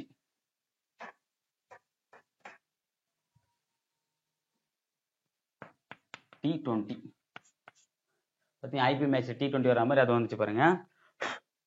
ஒருவர் 75 வினாக்கள் கொண்ட ஒரு தேர்வு எழுதுகிறார். ஒருவர் என்ன பண்றாரு? 75 வினாக்கள் கொண்ட ஒரு தேர்வை எழுதுறார். அந்த 75 வினாக்களில் 10 வினாக்கள் இயற்பியல் இருந்தும், சரிங்க, இது எழுதி பாருங்க. சரிங்க, வினாக்கள் இருந்தும் 30 வினாக்கள் வேதியியல் இருந்தும் 35 வினாக்கள் உயிரியலில் இருந்தும் கேட்கப்பட்டன. அவர் இயற்பியலில் 70 வினாவிற்கும் வேதியியலில் 40% வினாவிற்கும் உயிரியலில் 60% வினாவிற்கும் சரியாக விடை அளித்திருந்தார். அவர் சரியாக விடை அளிக்காத வினாக்களின் எண்ணிக்கை என்ன? அதான் வந்து கேட்கறாங்க. இது ரொம்ப ரொம்ப பெரிய கணக்கு, ஆனா ரொம்ப இன்ட்ரெஸ்டா போடலாம். சரியா? ஒரு எக்ஸாம் என்ன பண்ண, ஒரு எக்ஸாம் எழுதுறாரு. அது எவ்வளவு மார்க்கு? 75 மார்க். சரியா? மொத்தம் 3 எக்ஸாம், 3 டாபிக்ல இருந்து கேள்வி கேட்கறாங்க. என்னென்ன டாபிக் பாருங்க. பிசிக்ஸ் ஃபர்ஸ்ட் தகராறு நமக்கு. பிசிக்ஸ்ல வந்து எவ்வளோ? 10 வினாக்கள் தான் கேட்கறாங்க. ஓகே, தப்பிச்சுட்டாங்க. அப்புறம் கெமிஸ்ட்ரி, அது அதோட கோளாறு. கெமிஸ்ட்ரி வந்து எவ்வளவு கேட்கறாங்க? 30 வினாக்கள். அடுத்தது பயாலஜி, இதுதான் ஏதோ ஓரளவுக்கு நமக்கு நம்பிக்கை தரக்கூடிய. 35, பரவாயில்ல, அவங்களுக்கும் தெரியுது. ஒரு டிஎன்பிசி கொஸ்டின் தெரியல. பிசிக்ஸ்ல இருந்து 10 கொஸ்டின் கேட்கறாங்க, கெமிஸ்ட்ரில இருந்து 30 கொஸ்டின் கேட்கறாங்க, பயாலஜில இருந்து 35 கொஸ்டின் கேட்கறாங்க. ஓகே, அப்படின்னும் போது இவர் எத்தனை கேள்விக்கு சரியாக விடையளிக்கிறாராம்? இயற்பியல்ல 70%. இயற்பியல்ல 70%. அப்ப என்ன வரும்? 70/100. கரெக்டுங்களா? அடுத்தது வேதியியல் எவ்வளவு பர்சன்டேஜ் போடுறாரு? 40%. அப்போ 40/100. அடுத்தது உயிரியல் எவ்வளவு போடுறாரு? 60%. அப்ப 60/100. இது அடிச்சா என்ன வரும்? இந்த 0க்கு 0, இந்த 0க்கு 0, 7. அடுத்து இங்க இந்த 0க்கு 0, இந்த 0க்கு 0, 3 12. அடுத்து இந்த 0க்கு 0, இந்த 3 I2 4 5 7 5 21. அப்ப மொத்தம் எத்தனை வரும்? 0 40 வினாக்கள். 40 வினாக்கள். இந்த 40 வினாக்கள் எத்தனது? இவர் சரியாக விடையளித்த வினாக்கள் வந்து 40 வினாக்கள். ஆனா கேள்வி என்ன கேட்டிருக்காங்க? இவர் சரியாக விடை அளிக்காத வினாக்களின் எண்ணிக்கையும் கேட்டிருக்காங்க. அப்ப சரியாக விடை அளிக்காத வினாக்கள்னா என்ன அர்த்தம்? 75. மொத்த மார்க் 25 தானே, அது 40 மார்க் கரெக்டா போட்டிருக்காரு அப்படின்னா மீதி என்ன வருது? 35. அப்ப 35 சரியாக விடையளிக்காதது. அப்ப ஆன்சர் 35 வினாக்கள். ஏன்னா 35 வினாக்கள் தான் என்ன பண்ணல இவரு சரியா விடையளிக்கல. சரிங்களா? இதோட வந்து பார்த்தீங்கன்னா இந்த கணக்கானது முடியுது. ஓகே, நம்மளும் முடிக்கிறோம். சரி, ஓகே ஃப்ரெண்ட்ஸ், நம்ம வெற்றிகரமா இன்னைக்கு இந்த லைவ்ல, சரிங்களா, அந்த மேக்ஸ் லைவ்ல கிட்டத்தட்ட ஒரு 20 கணக்குகள் நம்ம இது வரைக்கும் பார்த்த லைவ்ல அதிக டைப் வந்து நம்ம இந்த மேக்ஸை தான் பார்த்துருப்போம். ரொம்பவே இன்ட்ரெஸ்டாக இருக்கும். ஏன்னா சதவீதம் பொறுத்த வரைக்குமே ரொம்ப ரொம்ப இன்ட்ரெஸ்ட் தான். ஏன்னா அந்த பர்சன்டேஜ் பொறுத்தவரை நம்ம நிறைய இடத்துல பார்க்குறோம்ல, நம்ம படிக்கும்போது ரொம்பவே இன்ட்ரெஸ்டாக இருக்கும். ஆனால் ஒவ்வொன்றும் நீங்கள் புரிஞ்சுக்கிட்டா ஈஸி. இந்த கணக்கு பொறுத்த வரைக்கும் எப்படி போன்ற அண்டர்ஸ்டாண்டிங் தெரிஞ்சிட்டா போதும். சரியா? ஒரு சில டைம் ஃபர்ஸ்ட் வாட்டி பார்க்கும்போது கஷ்டமாக இருக்கும். நீங்கள் நோட்ஸ் அந்த கணக்கு போட்டுட்டு ஒரு 2 வாட்டி 3 வாட்டி இதே சம்ஸை போட்டு பாருங்க போதும். இந்த சம்ஸை நீங்கள் கரெக்டாக போட்டு பார்த்தாலே எனக்கு மேக்ஸிமம் மார்க் எடுத்துடலாம். சரியா? எப்பயுமே வந்து ரொம்ப அலட்டிக்கலாம் படிக்காதீங்க, ரொம்ப வந்து ப்ரெஷர் எடுத்துலாம் படிக்காதீங்க. அதாவது எவ்வளோதான் படித்தாலும் ஒரு குறிப்பிட்ட அளவு தான் நம்மளால் வந்து அந்த எனர்ஜியாக இருந்தாலும் சரி ஸ்டோர் பண்ணி வச்சுக்க முடியும், மெமரியாக இருந்தாலும் இருக்கும். சரியா? அதனால அதை கஷ்டப்பட்டு படிக்கிறத விட நம்ம படிக்கிறதே வந்து பார்த்தீங்கன்னா கஷ்டப்பட்டு தான் படிக்கிறோம். அப்போ படிக்கும்போது அந்த கஷ்டத்தை வந்து படிக்காதீங்க. சரியா? படிக்கிறதே ஒரு கஷ்டம் தான், ஆனால் நம்ம அதை கஷ்டப்பட்டு படிக்க வேண்டாம். ஈஸியாக படித்தா அந்த படிக்கிற விஷயம் நம்ம ஈஸியாகிடும். சரியா? கஷ்டப்பட்டு நம்ம வேலை வாங்கணும் வெளியே சொல்றதுக்காக நம்ம கஷ்டப்பட்டு படிக்கணும் அவசியம் கிடையாது. சரியா? அதனால இஷ்டப்பட்டு படிங்க. இதனால உங்களுக்கு எந்த நஷ்டமும் வரப்போகிறது கிடையாது. சரியா? அப்போ தயவு செஞ்சு கொஞ்சம் ரிலாக்ஸாக படிங்க. மேக்ஸ் பொறுத்த வரைக்கும் என்ன பண்ணால் இந்த ரிலாக்ஸான டைமில் போட்டு பாருங்க. முடிஞ்ச வரைக்கும் என்ன பண்ணுறீங்க அப்படின்னா இந்த மாதிரி சின்ன சின்ன மேக்ஸை வந்து ஃபர்ஸ்ட் ஆரம்பிச்சு இப்போ நம்ம இந்த 20 டைப் போட்டுங்களா, 20 டைப் போட்டு நீங்கள் ஒரு வாட்டி இந்த 2 வாரத்துக்குள்ள என்ன பண்ணால் இந்த 2 வாட்டி இந்த 20 டைப்பை வந்து பார்க்காம எவ்வளோ போட முடியுதுன்றத ஒரு வாட்டி ட்ரை பண்ணி பாருங்க. சரியா? இன்னைக்கே பார்த்தீங்கன்னா உங்களுக்கு போட்டுருவீங்க. ஒரு 2 டேஸ் இல்லை 3 டேஸ் கழிச்சு இதை போட்டு பாருங்க. நம்ம வந்து அன்னைக்கு ஒரு 3 டேஸ் முன்னாடி போட்டு பார்த்தோம்ல, இப்போ போட்டு பார்த்தா நமக்கு ஆன்சர் வருதா இல்லைன்னு நீங்க இதுலேயே ஒரு வாட்டி போட்டு பாருங்க. சப்போஸ் வராதப்ப வீடியோஸை பார்த்து தெரிஞ்சுக்கலாம். சரிங்களா? சரி, ஓகே ஃப்ரெண்ட்ஸ். நம்ம இந்த லைவ்ல வந்து கிட்டத்தட்ட வந்து ஒரு 20 டைப் நம்ம முடிச்சிருக்கோம். நாளைக்கு இதே காலையில ஒரு 4:30 மணிக்கு நம்ம என்ன பண்ணலாம்னா, ப்ராஃபிட் அண்ட் லாஸ், லாப நட்ட கணக்குல வந்து அது ஒரு 15 டைப் இருக்கும். சரியா? அது நல்லா இதை விட சூப்பரா இருக்கும். லாப நஷ்டம் இதை விட சூப்பரா இருக்கும். அந்த கணக்கோட நம்ம நாளைக்கு லைவ் காலை 4:30 சந்திக்கலாம். தேங்க்யூ.